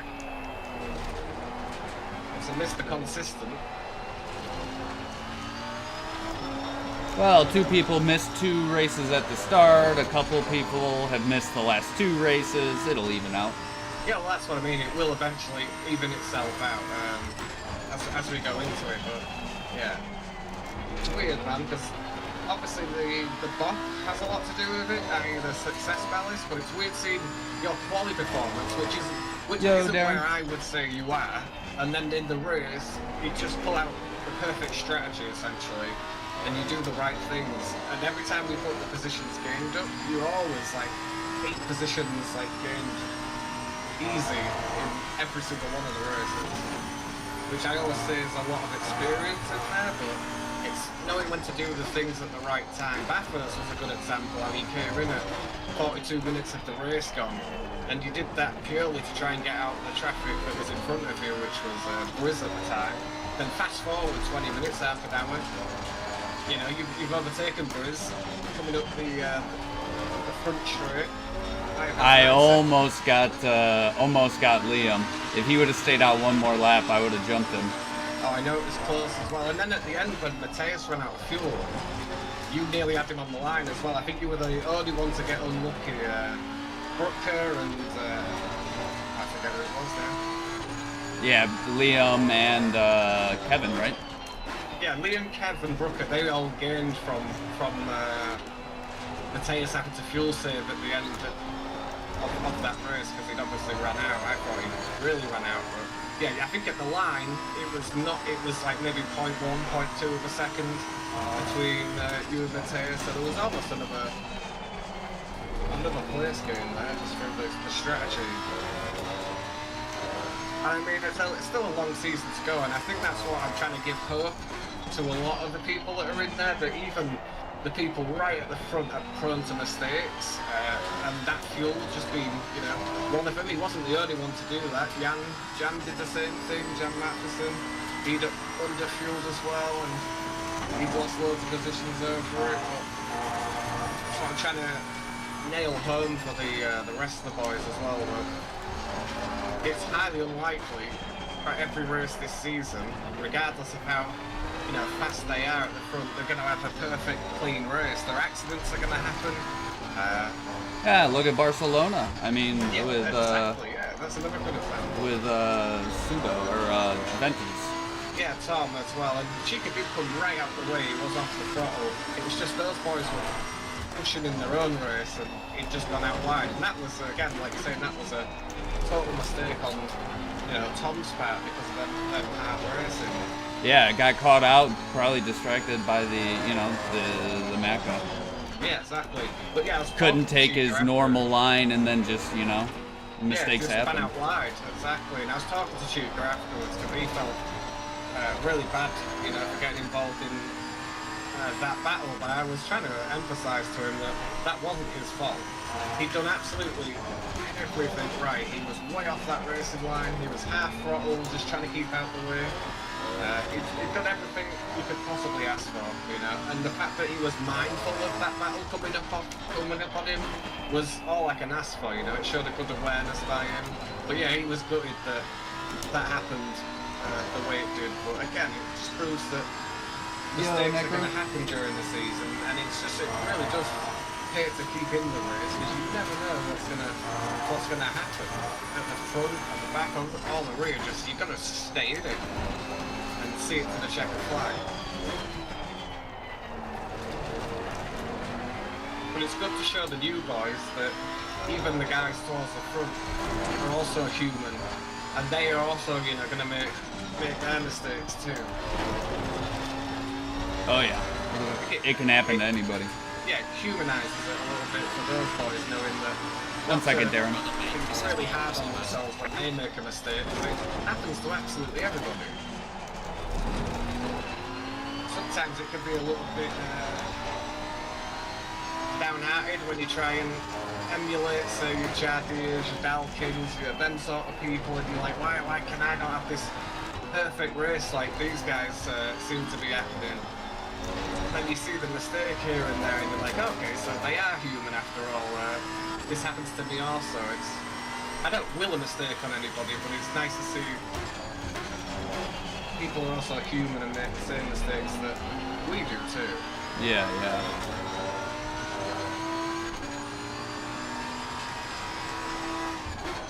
I was struggling to put that out in a sentence that didn't sound really like horrible or whatnot, but you know, mistakes happen, and it happens to absolutely every one of us. Yeah. It's just trying to brush that off, learn by it, and go again.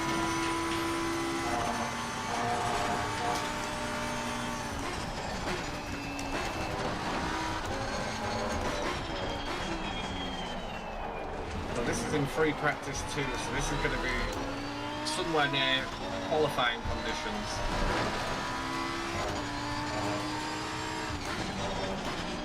Free practice 3 is going to be race conditions.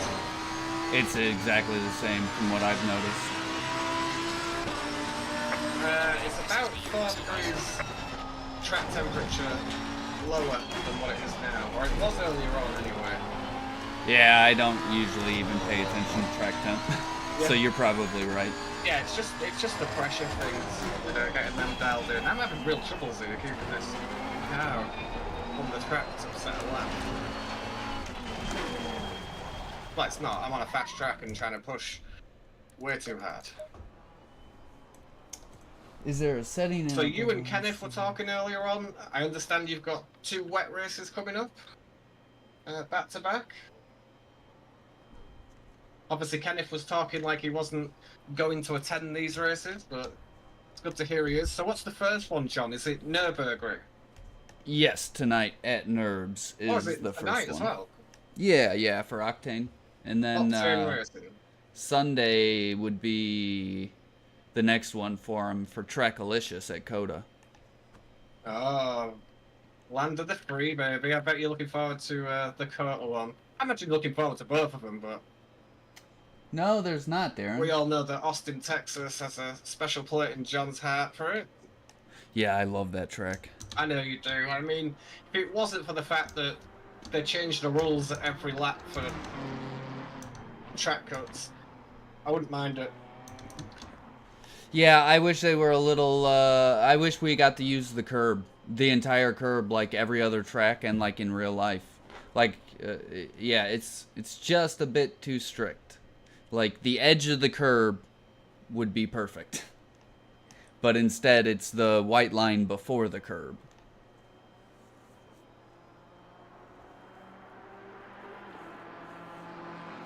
I mean, it should just come through, How long have we got till the Nürburgring tonight then, John? 5 hours. Probably gonna do some practice over there before long. So, like, Darren, it should, Oh, baby, don't be so mean. it should all just come through this desktop audio filter. Like you can see when Junior talks, it'll activate. So I'm not sure. It might be a Discord thing.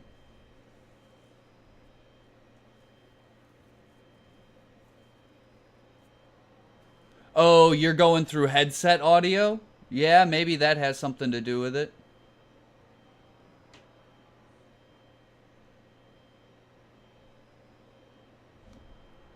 Trippy. Wow, wow, wow.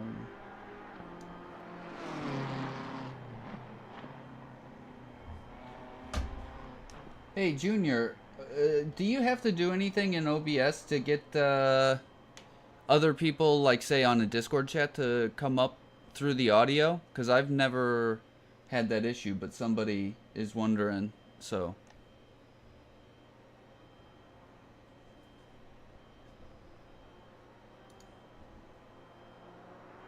God for Derna, man. Come on, Junior. Did I mute myself or something?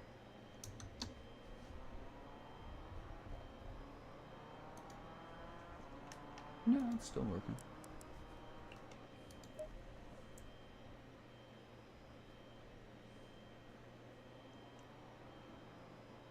No, the headset mic should work just fine. Because before I had my standalone mic, I was still able to do it. I was still able to do it even when I had when I was using my headphone mic.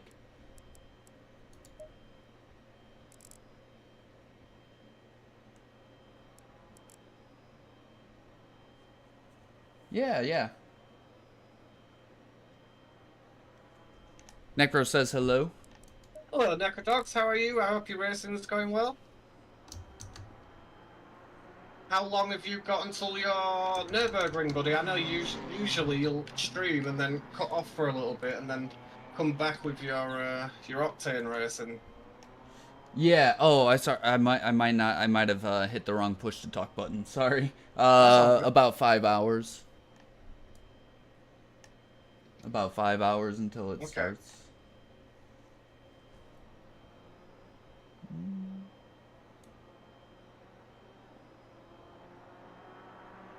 Yeah, I hope you're well, Necrodogs, and again, don't forget you guys to hit that thumbs up button on John's channel.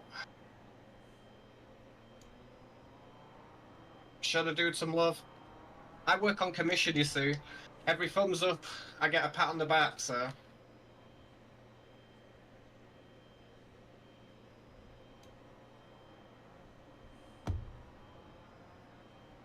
Okay, so this ride out's not working for me. Okay.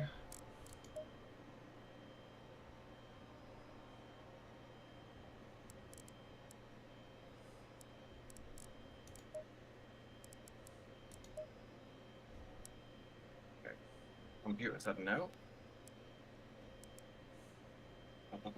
Are you still in the setup menu, John?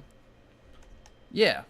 Okay. Let me know when you're out of it, and I'm gonna forward it to the next session. Obviously, you'd need to save whatever you do. Oh, yeah, I'm done. Okay.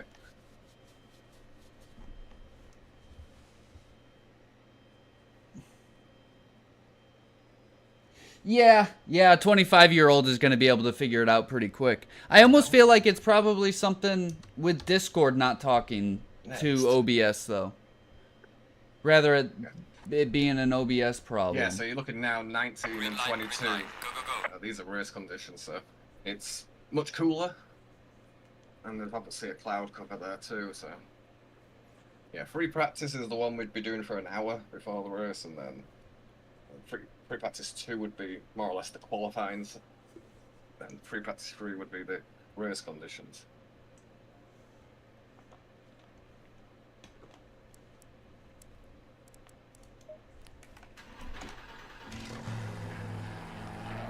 Reload. I thought, maybe it's because there's a little more cloud cover. Yesterday when I was doing some practice, and the day before it was still 20, 21 ambient. Okay, so a little bit warmer than right now, but yeah. I meant still fast though, not optimum, mostly. Yeah. I'm not sure why he's got it like this. Obviously, it's 10 o'clock in the morning, so it would always lead itself to be a greener track than it would have been in the afternoon. But yeah, I'm not sure. Obviously, dynamic weather has got things turned on too, so it Yeah, that's a weird really one. does lead itself to being very mixed every session.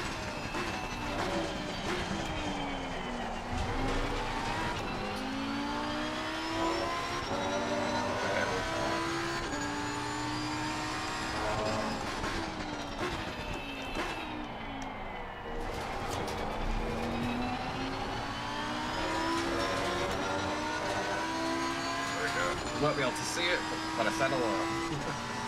Ah, he heard you. When you said it.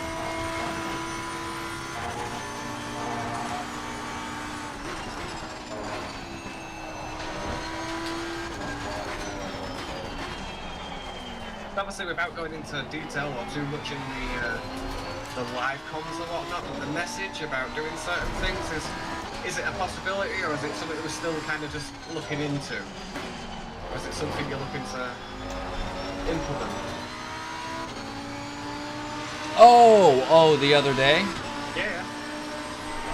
To do with the channel. Yeah. I just thought, yeah, it'd be Yeah, with the different. music sign of it, yeah. Yeah. I mean, you can get away with doing it. It would just require an edit afterwards, essentially.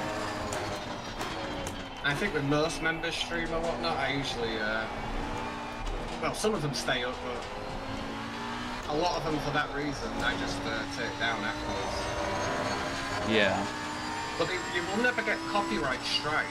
Yo, Ricardo? You'll just be demonetized for it, i.e. you won't make anything off the adverts. But with it being to a much smaller audience, you're not going to make anything on that anyway. It's going to be the equivalent of a couple of pence or cents.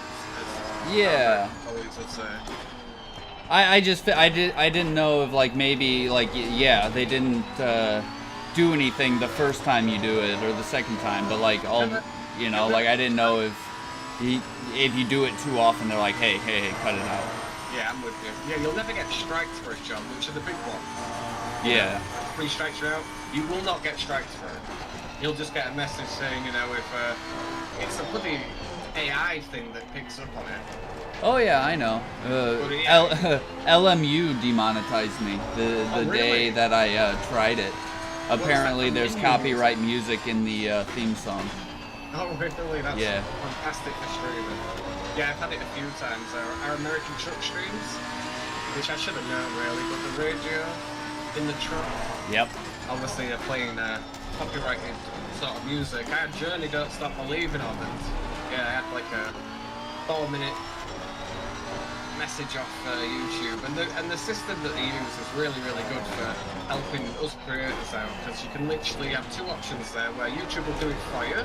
It will just cut whatever it is, that bit of your stream that is you know, being flagged essentially, so it just cuts that bit out, or you've just got the option to mute that bit of your stream out, and YouTube does it for you for that time bit. So you do have to do the absolute minimum for doing that. I've never had an issue for it, and you'll never get the strikes, which are the big ones. Yeah, that was really all I was worried about. Yeah, you will not get the strikes. You'll just get a message about monetization with the ads. That's it. I've been well. How about you, Ricardo? You've got that option in the YouTube studio to cut that segment out or to mute that segment, and YouTube will do it for you. It's so easy, but you won't get striked for it anyway, Joe. So with the amount that you make from a small member stream, it really wouldn't make any difference playing any music, right? Yeah, exactly. So you could do it.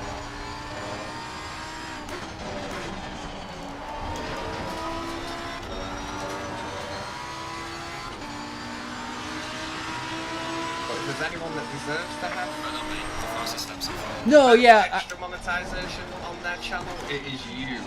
Just for the amount of work and effort you've put into this. You really do. I know there's ways to play it without it coming through to the audience, Necro, but I was thinking about actually just letting it I play. don't want to be that friend that pushes that narrative that way. I mean, you'll do it in your own time and on your own terms.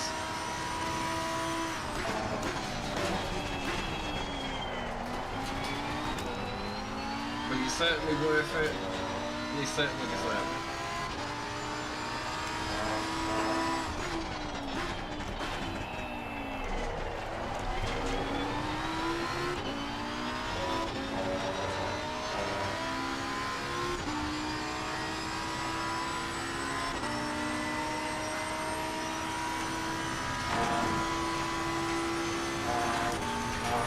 Is there one that you like? Is there one that like you support in real life or something?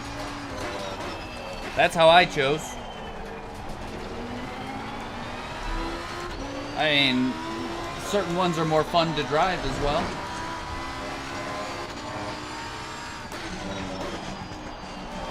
But my recommendation is always go with the one that you enjoy the most.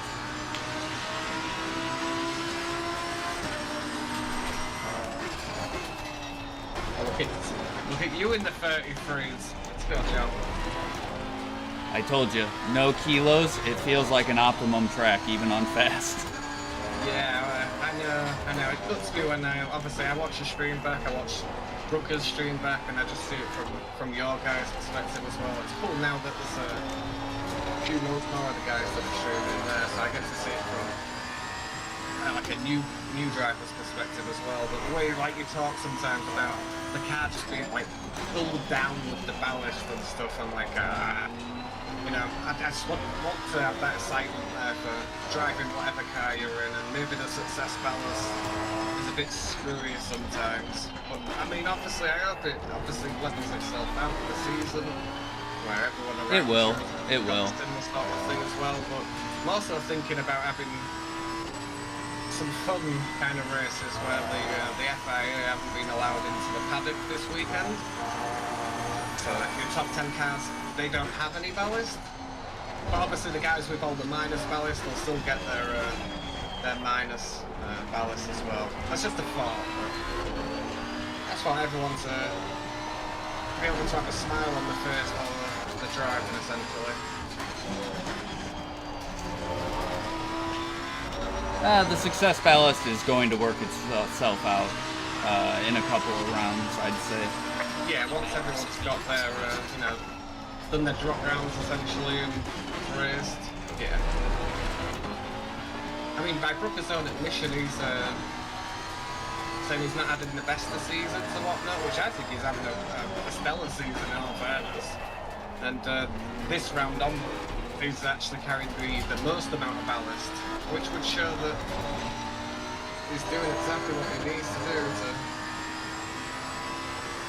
well, you know, being an ex-champion, you would expect him to be up there anyway, but yeah, carrying the most amount of ballast for this round is Mr. Brooker.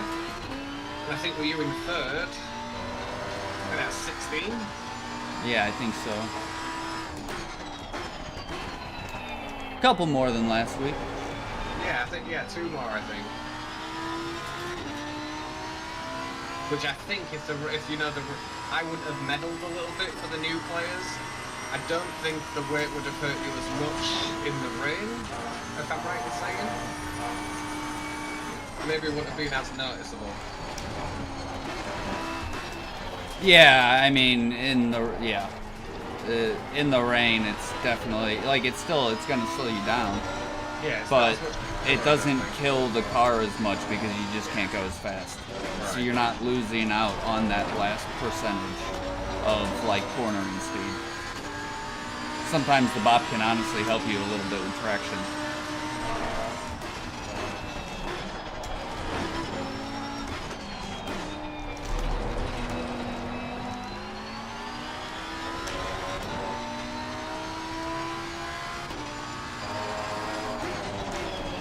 I am, yeah, speaking of the bop and whatnot, my Nürburgring times, I'm still 0.8 of a second off. 0.8 is a big whack, right? There's a threshold in this car where once you go past it in kilos, it just dies for me. What do you think that is, John? Like 15, 20, you were saying? It's kind of different per track, but some tracks it's over 20, some it's under 20, usually between like 15 to 23 or so. Yeah. But like even right now with the 22 at NURBS, it's still past that where it just bleh. Yeah, it was weird with nerves for a long, long time when I came back on this patch. Usually I'm in the 53, so I can kind of stay there a little bit. And for the longest time, I was like in the 55s, and I was like, where is this time gone? I do not understand what I'm doing wrong here. And it was simply because of the Nürburgring, the BMW is quite heavily bought. And rightfully so to a certain degree, but how much chunk of time, man? You're talking about 8 tenths. I think I was nearly a second, man. And that's just with the bot, the way it was. And I think, you know, for an advantage, especially your side, which is not a great thing, but you know, unlike you, I'm used to running this BMW flat, nothing, you know, zero ballast. So once it does have a little bit of weight on it, throws me off kind of big time. And that's why I don't like to drive it without bop, to be honest. Yeah, I understand that. I'm starting to feel that way, especially that AOR season, man. It was a case of it. Like, it was just a different beast to me. Got used to driving it a certain way, and the only thing I do like about it is having that extra element of trying to figure out the setup and dialing out certain aspects that weren't there before. With the oversteer with the extra weight. The Ferrari's definitely a strong choice. That fun.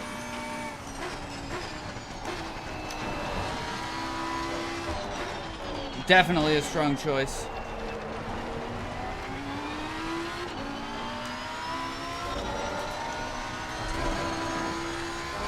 And it might just be driving style. It shouldn't feel that heavy.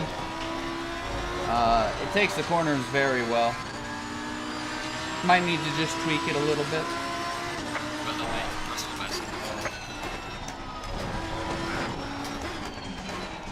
Heading for the Nürburgring mangas. I knew he'd be showing up.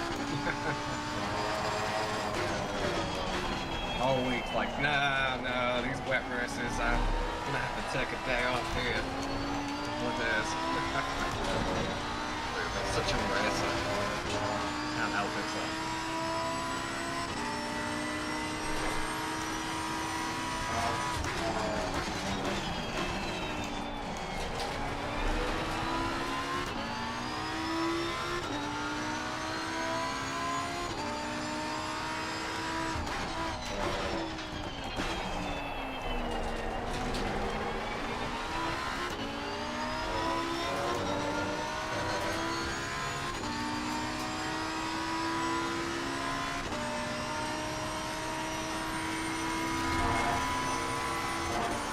Yeah, it's one of the easiest cars to drive as well.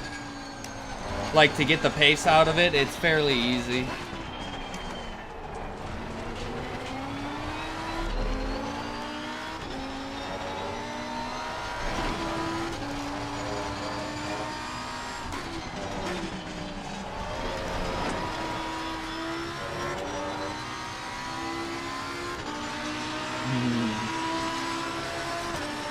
Too bad it's the wrong Italian. Vacuum cleaner on the downshifts. Come on, the Ferrari's not that bad. It is. Ecuador with the hash words. Like, you think so too? Yeah, I don't enjoy the sound of it or the Mapco. I mean, I don't mind the Mapco accelerated and stuff. It's got very low rumble to it. But the thing I like about the Ferrari, and I guess the Lambo to respect, but I haven't had too much time in it, is the downshifts. You can actually downshift very quickly in it. Oh, yeah. With the BMs and stuff, you cannot drive it like that. It just simply will not crash down in the gears like the Ferrari.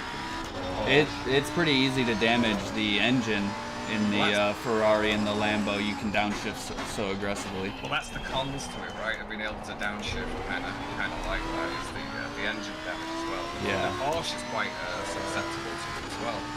You can downshift that little too much.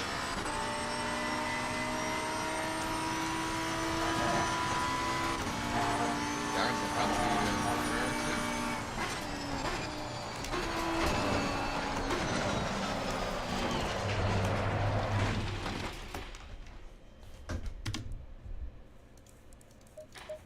I think this is what I sent him. Me and Ricardo, too heavy in regards to of doing curves in the Ferrari. It might be a dampener thing and bump stuff, maybe, if I read your message right. Oh, you can't park there, John. Might also be too late on throttle. You really got to use the the throttle to rotate that car. Yeah, I'm just thinking what he means by obviously curves, like the corner kind of thing. That's or what is I it was like thinking too. Go over a bump, or like a sausage curve or something like that, you know. Ferrari's usually, I don't know, it's one of the downside of going over like a curb, like a bump, but you can dial it out with the bump stops and obviously with the dampeners essentially. There's a couple of things you can do to kind of help yourself with that, but it's not like what you were mentioning there with the AMG. That thing just eats them, like the Bentley as well. It's just, it naturally eats Doesn't them even without having notice to them. tinker around with the setup as well. But I mean, when it comes to the AMG, it's a car I loved on console, but for the life of me, I cannot dial out the understeer on PC, unfortunately. But I think that's a me issue, because obviously I watch a lot of the pros, the Thomas Peffiers and them lot, and they drive the Merc, and they drive it exceptionally well. It's definitely a driving thing. We're in the Bentley again this season. The sound pleases me. Well, John's got an unhealthy love-hate with that car when it comes to it. No love, just hate. Yeah, I think he is right with the bop. It's been adjusted very much in Outside of the realm of reality. So yeah, you can tell John loves the Bentley, but yeah, with it being an older car or whatnot, and not having quite the aero the new ones do and stuff, everything's kind of matched to a degree to that car to bop it, to bring that into contention to be raceable essentially with everything else. And I think John definitely has it down to a fact that it's affecting a lot of the kind of the better cars essentially, or the newer cars, because they're being heavily bopped just for that one car. Maybe taking that out of the equation, everything would be much lighter or something, or much closer. But yeah, John doesn't like Bentley. Like, the thing is, they could keep the competition just as close, but without completely killing the Audi, without making cars unusable. Yeah, exactly. Yeah. And I'm with you. And again, like I said, like John doesn't like the Bentley, and I think for that reason, you know what you've stated, I do think you're right. I really do. It was a car I loved on console. I never came out the Bentley. It was bloody good fun, and I used to race it on AOR as well in my early days on PC with the Bentley. But probably feels a little more at home too, right? With the right-hand drive. Yeah, exactly. Like, I'm sure you've gotten used to the left-hand drive in game, but like, I'm sure it just feels a little more natural. Yeah, Rule Britannia, baby. We've got some on the right side of the road, John. The right side. The wrong side. Oh. We drive on the correct side of the road. I'm not sure about that. You sit on the wrong side of the car. So, freedom units, baby. Freedom units.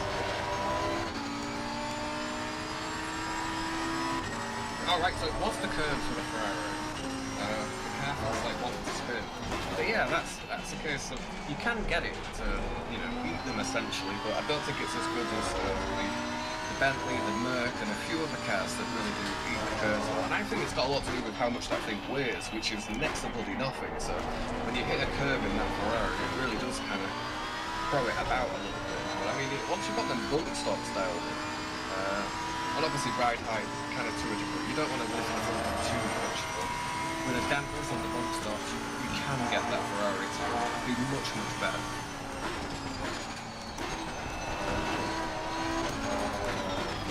I love a good Ferrari. if it sounds like a Ferrari, favourite car maker since how was it? Yeah, they're doing pretty well in the Formula 1 as well. Recently, it looks like they've got a much better car dialed in. Yeah, one of my favourite car makers as well. I used to play a lot of Corsa back in the day. I used to drive the Ferrari, is it the 488?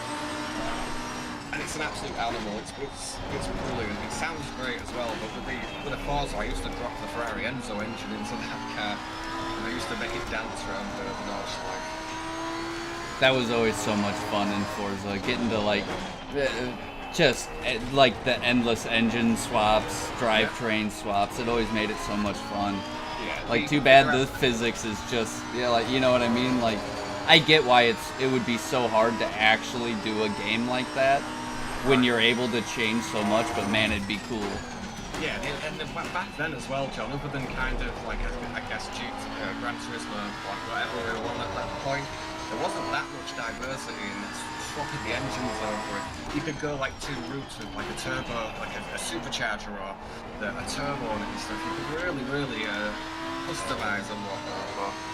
Yeah, I used to love the Ferrari on that game, just with swapping the engines there.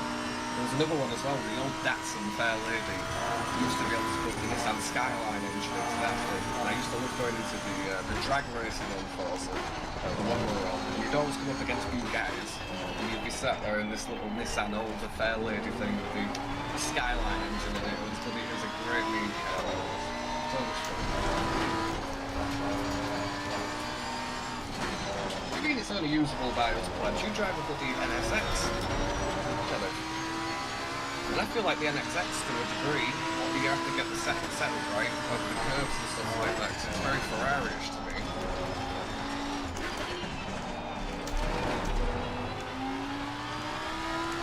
Oh, it'd be cool to see, Ricardo. Obviously, Jonathan's Discord man. A lot of people in there with a lot of knowledge. Super helpful guys as well, so it's really hard to explain kind of what you mean sometimes over a text, essentially. So being able to show what you mean, essentially, it's so much help. A lot of people post like hot lap videos as well in the community content. Obviously, those without the Discord, the link to Jonathan's Discord channel is in the live chat. So like you could find a lot of other content through the Discord as well. And like sometimes it helps to look at a hot lap video from somebody else to maybe see which line to take. Big heads up when Jonathan's going to stream as well.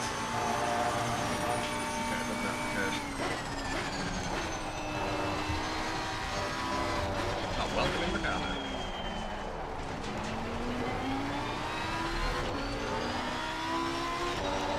Okay, 33 level. John's showing off now.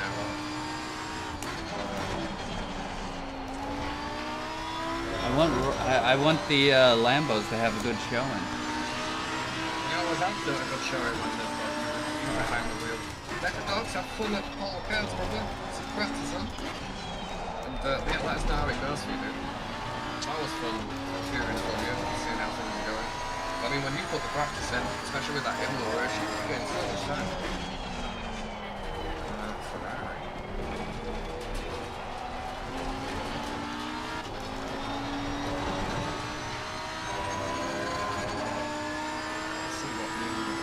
Later, Necro. Have fun. Good luck.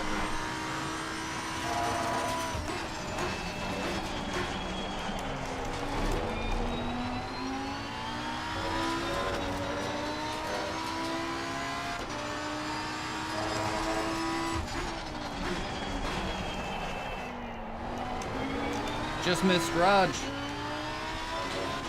he on? Yeah, just hopped in like as soon as you hopped out. I'm just changing the camera over, I will be. Oh, okay. Yeah, these have the reason why I'm jumping into this bloody Ferrari as well.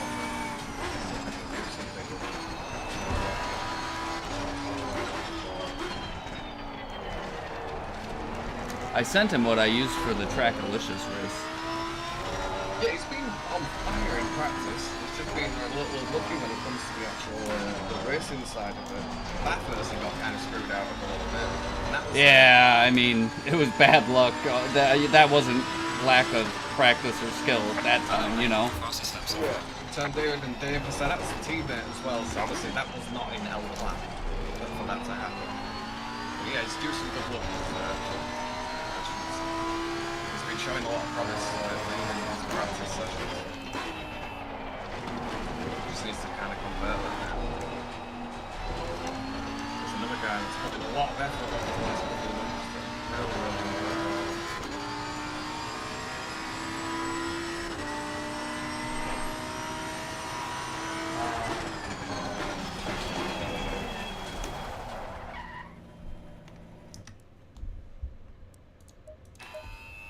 All right, I need to use the restroom. I'll be back in just a minute.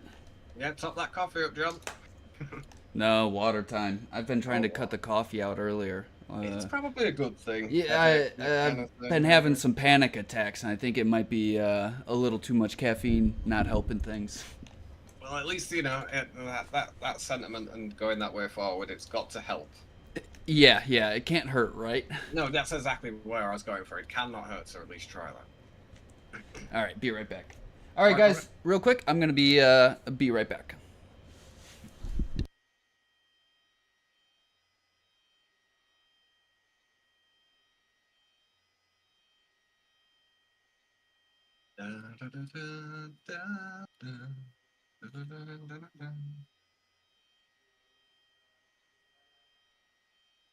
So yeah, to the 7 people currently watching John's stream, he might have some new things coming to the channel soon. Fingers crossed.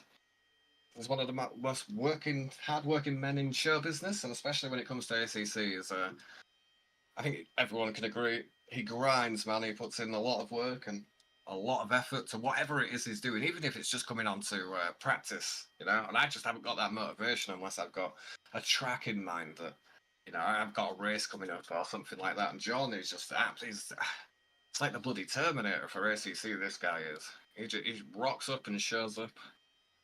He puts a lot of effort in that. And is, in my opinion, super underestimated when it comes to ACC, dude. It is quick. Quick. Oh, bugger. I don't suppose anybody in John's chat knows what the Ferrari is steering ratio-wise. I don't know why I've got 800 stuck in my head. But if anyone can tell me, I'd very much appreciate it. And unfortunately, it looks like I'm going to have to go to CDA and actually check. Evening.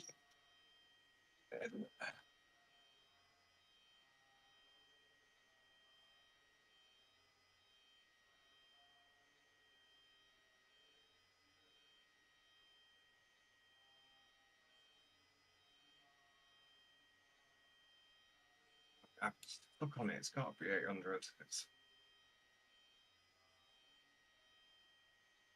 I'm almost positive. 800. There we go. Let's just pretend I knew it all along. All right.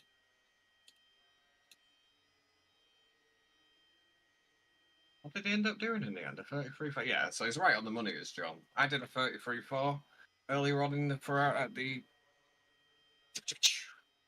BMW, and I was watching Chris, and he was in the 720S McLaren, and he did a 33.4 as well. So already is right on the money with lap time.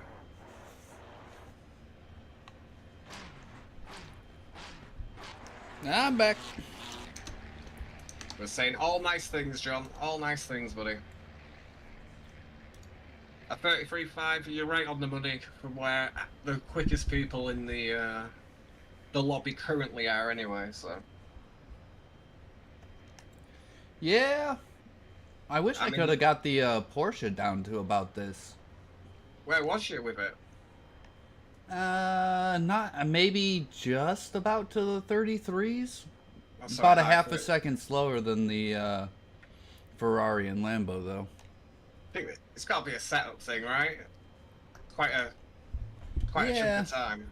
couldn't quite get it exactly where I wanted it. I felt like I wanted a bunch of half settings again. Yeah.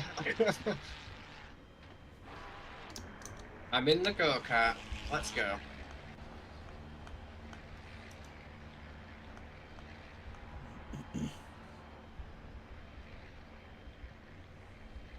Oh, hello, kitty.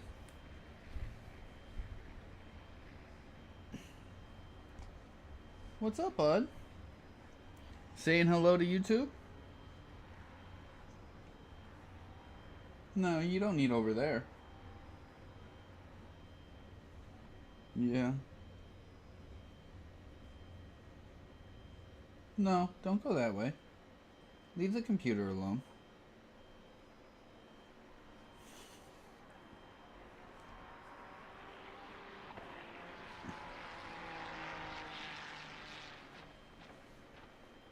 No. Moon.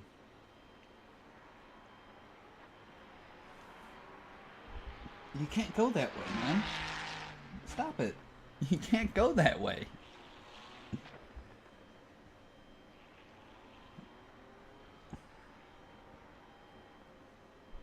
Hey! Moonin, leave it alone, man.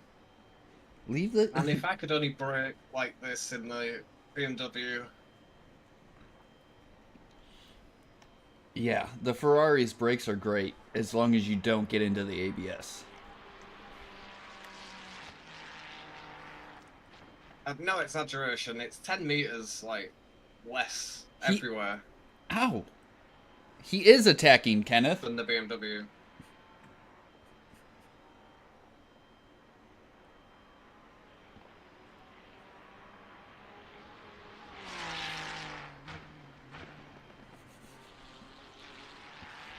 I'm being attacked by a cat. It's either karma, or they just needed that attention from Dad.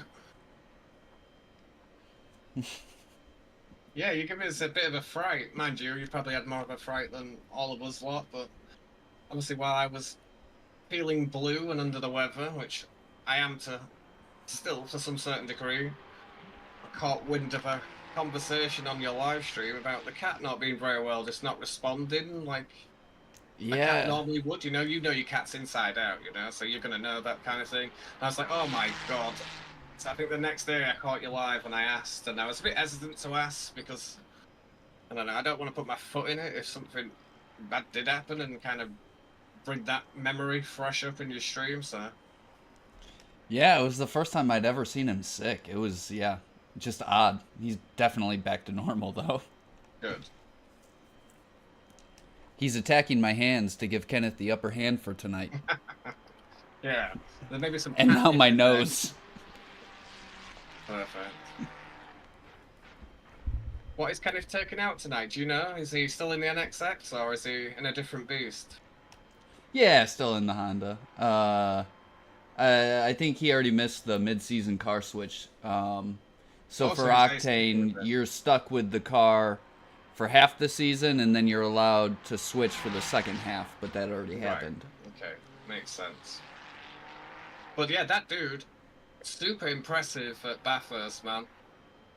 Like in that NXS, I was very impressed with how quick he was there. And he had a great race Sunday around Spa, defending against a Ford for a long time and then a Macca. Ford got around, but then he got back past him. Yeah, there's not a lot anyone can do at the minute with a Ford straight line. I mean, once it gets up to pace, it's a bit of a weapon. Yeah, modern Bentley, and I'm okay with that. I don't hate the Ford for being fast in the straight line. I don't know. There's some American bias in there. I can hear it. Oh, I definitely don't drive it. I don't enjoy it. But like, it is kind of like the modern Bentley. Go be a missile on the straight, park it in the corners, and then just kind of walk away. Same theory, at least. I mean, everyone raves about the brakes on that thing, but I just cannot get it to stop like everyone else can for some reason. Yeah, the brakes are impressive. I think they're better than the Porsches.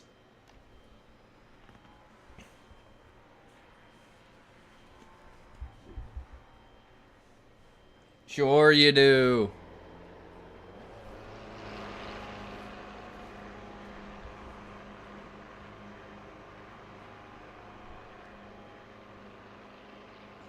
John, do you know with this Ferrari when the best time to shift is? I'm at 7,500 revs.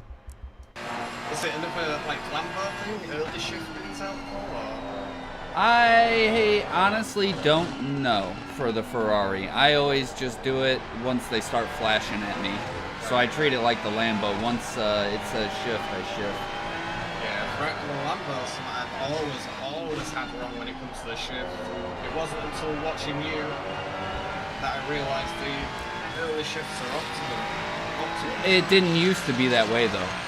So like you were probably shifting at the correct point before all the nerfs. And you got quite a scientific view on it, haven't you? That's where all the torque is, or the power is? Well, yeah, it's just with almost all of the power nerfs, they would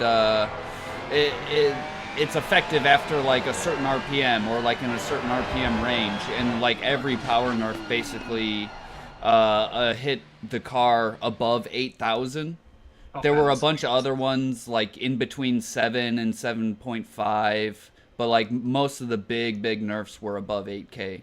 So like it just like you can still rev it past, it just you're losing power. You're better off shifting. Right. Okay. Makes sense. Yeah, something I always had wrong with the Lamborghini, and that on the understeer. But I mean, again, with Matt, the you should try the Evo 1. They did something to it. It rotates like it never has before. Yeah, you were saying about the old Evo. It was actually really good fun to drive on the last stream I was listening to. It's been hilarious. Like it's definitely willing to turn now. Okay. It's just not anything I've really given a fair shake to with the Lamborghini, and it was all down to the Lamborghini Evolution 2 at Monza and the two Lesmos. I just realised how much that car was missing out on having to downshift compared to every other car in the game. I was having to downshift just to get it to kind of stop understeering into certain corners, where every other car in the game, I'm in third gear. In the Lamborghini, I'm in second, and again, it could be down to I'm just pushing it too hard or whatnot, but yeah, you can get it to go through in third, but I usually click to second just to get it to grip on the way in. Yeah, otherwise it will not grip for me, and that was why I was saying about the understeer always being a thing. Yeah, and again, I was really surprised. They did something to the Evo 1 since they launched the Evo 2. It was never like it is right now.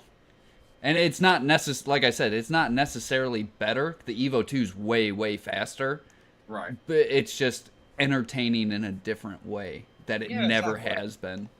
Yeah, I think you gave some real good advice the other day about someone was asking you what car should they pick for a certain season. You know, and we could all pick the fastest car on paper, you know, the bop-wise or whatnot. But I mean, unless you're 100% comfortable with that car and going that quick and not making them mistakes, you're going to be quicker in a car that you feel comfortable in, or you know, confident in or something. I think that was just a much better advice than going, well, this is the quickest car with, you know, at the current bop. Yeah, exactly. And then it's just, yeah, it's what I tell everybody. Like and it's really what I believe too, you know. If you're enjoying it, you're probably going to be going quicker than fighting it. And then in the back of your head, well, on paper, this should be the best car. Why am I struggling? And then it's just a head game, and you're already defeating yourself. Well, you know, yeah, when you're in that sort of car, I think you're pushing, right? You're pushing beyond kind of means, because you feel like it can go quicker. And already at that point, you're kind of outdriving yourself, and you're not getting the best out of a car like you should be. That kind of makes sense. Oh, absolutely.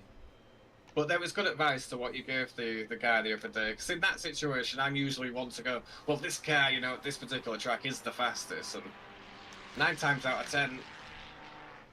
But that's also if you can drive it. Yeah, exactly.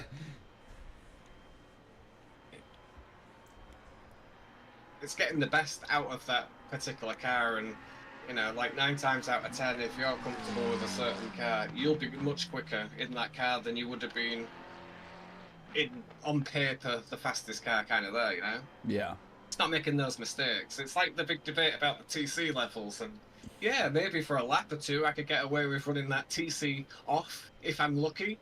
But the Yep. mistake I'll make on the 3rd lap and spin it or something, you know, it's going to throw away every little ounce of time that I would have gained anyway, you know? Exactly. Yeah, it's another thing I like to do what you need to do, not what you want to be doing, what you need to be doing. Like, you gotta listen to the car, your skill level. I mean, going back to the conversation I was having to at the start of the stream about, you know, the meta setups, and then seeing someone like yourself with the Lamborghini go your route with it, and it being just as bloody quick as the meta setup would have been in my hands anyway. And it's a case of do what you feel comfortable doing and how the car feels to you. And that is living proof. And just, there's so many ways to do it with all of these options that were given with the setups and all of that. I think it just proves as well what you're doing isn't wrong. Not even slightly. Yeah, I've stopped doubting that a while ago now. But yeah, for sure. And like, I've even stopped, I'm trying to forget all the things that I have seen, and just going by what I'm feeling, and it's helping for sure. Well, yeah, what we were on about with Justin earlier on is just seeing a different angle and a different way to go with something. It's nice to have that different perspective. Yeah. You know, where you can go with it, because the possibilities are definitely endless with it.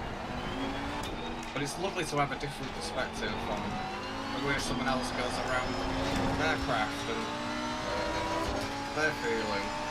I think that's what's brilliant about it, is everyone drives just that tiny bit different. Everyone kind of does their own thing. Oh yeah.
William actually helped me out a little bit too, quite a bit with a few things.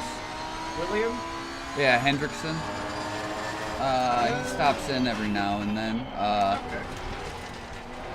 Yeah, races for Octane as well, and Jean Alesi Esports. Oh, nice.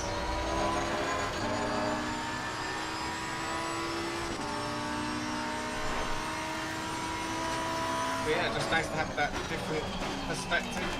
And it's cool that you've got some like drivers in the Octane that also like professional esports teams. I believe the last esports team Dal drove for was the John Alesi esports team as well, I think. Yeah. It's wonderful having drivers like that around. I've been telling the boys, you know, just having people around you and in the lobby like that, you've just got so much wealth of like knowledge, and just watching their laps essentially, you learn so much just by being around people like that. It's like playing pool, right? You're not going to get any better, usually, playing somebody that's, you know, really bad at it, it's always helpful to play with, you know, the better pool players and learn something from it. Yeah, yeah.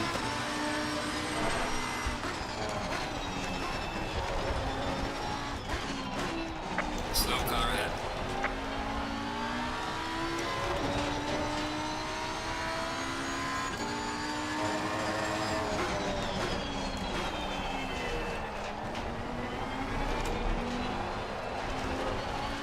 Bloody finally.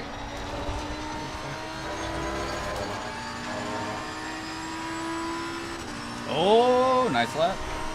Yeah, I've just not been able to touch the lap times we were doing earlier on.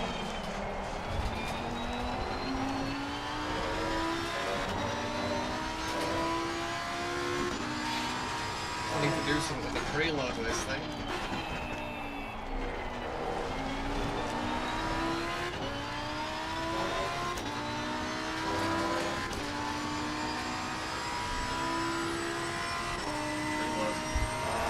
When Kenneth says he has no chance, it means watch out.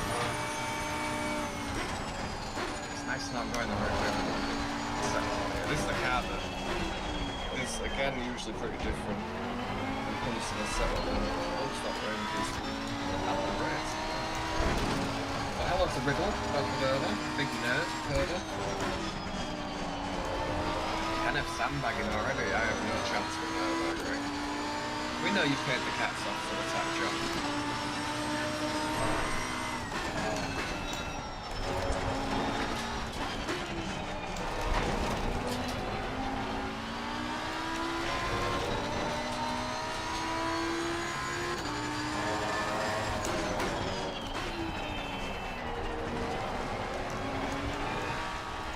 It's almost time to go take a break and play with the cats.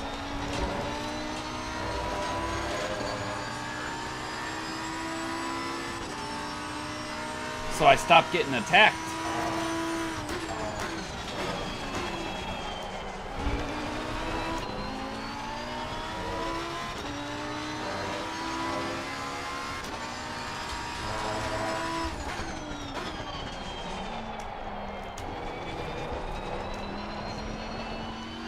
Oh, third. That was wrong.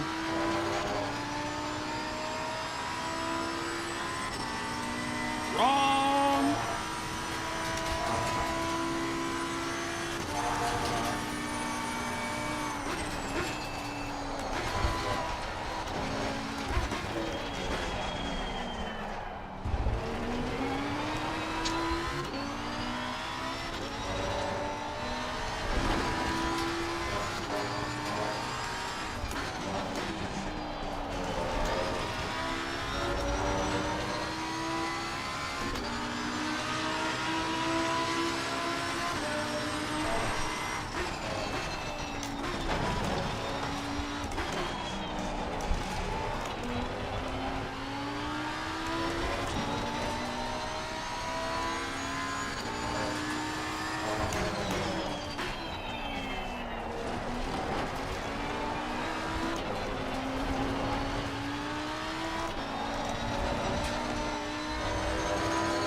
Yeah, I'm all over the place.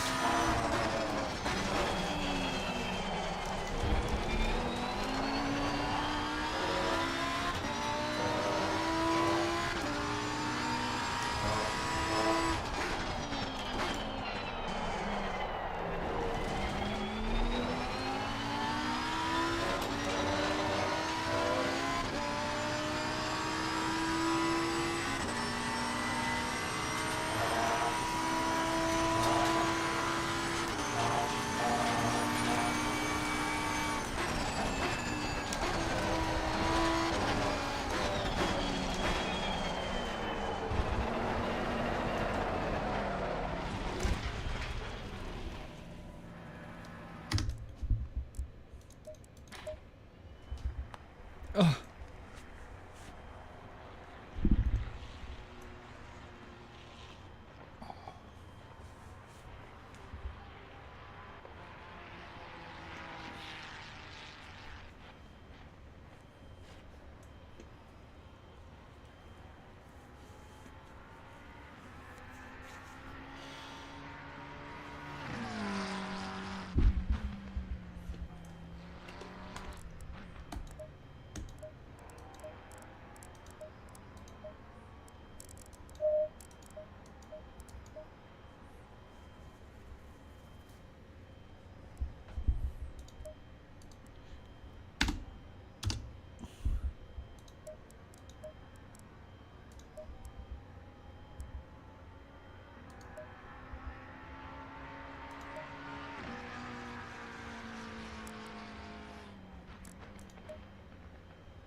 Okay.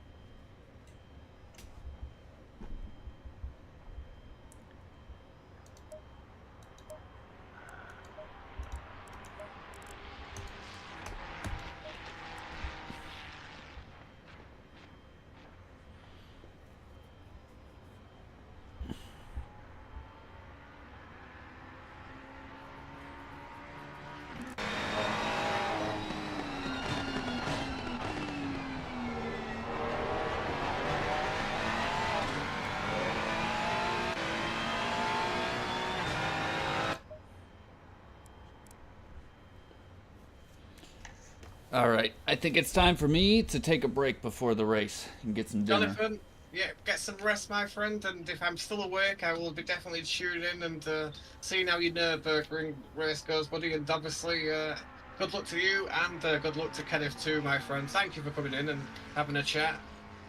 Yeah, thanks for chatting with me. I hope you were having a good time getting some laps in. Been a few Yeah, days. it's nice to get back out there, buddy, but it's nice to get to catch up a little bit and chat with you. Good luck for your Nürburgring, my friend, and yeah, to you and Kenneth, dude. I'll catch you a little bit later on, brother. Sounds good. Have a great night, man. Talk to you Dude, soon. take care, bro.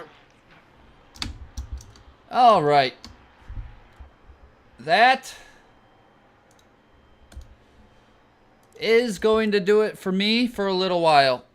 I am going to go stretch, eat, and play with the cats because clearly they are a little wound up. But yeah, we will be back in a couple hours for the octane race around the Nürburgring. 75 minutes, no mandatory pit stop, high likelihood of rain. So yeah, looking forward to that. Had some fun playing around again with some different cars at Misano. But yeah, for right now, that's it. That's all I got. Thanks for watching. I hope you enjoyed. If you did, I'd appreciate a thumbs up and the subscribe. And I will see you all next time. Have a great night, everybody.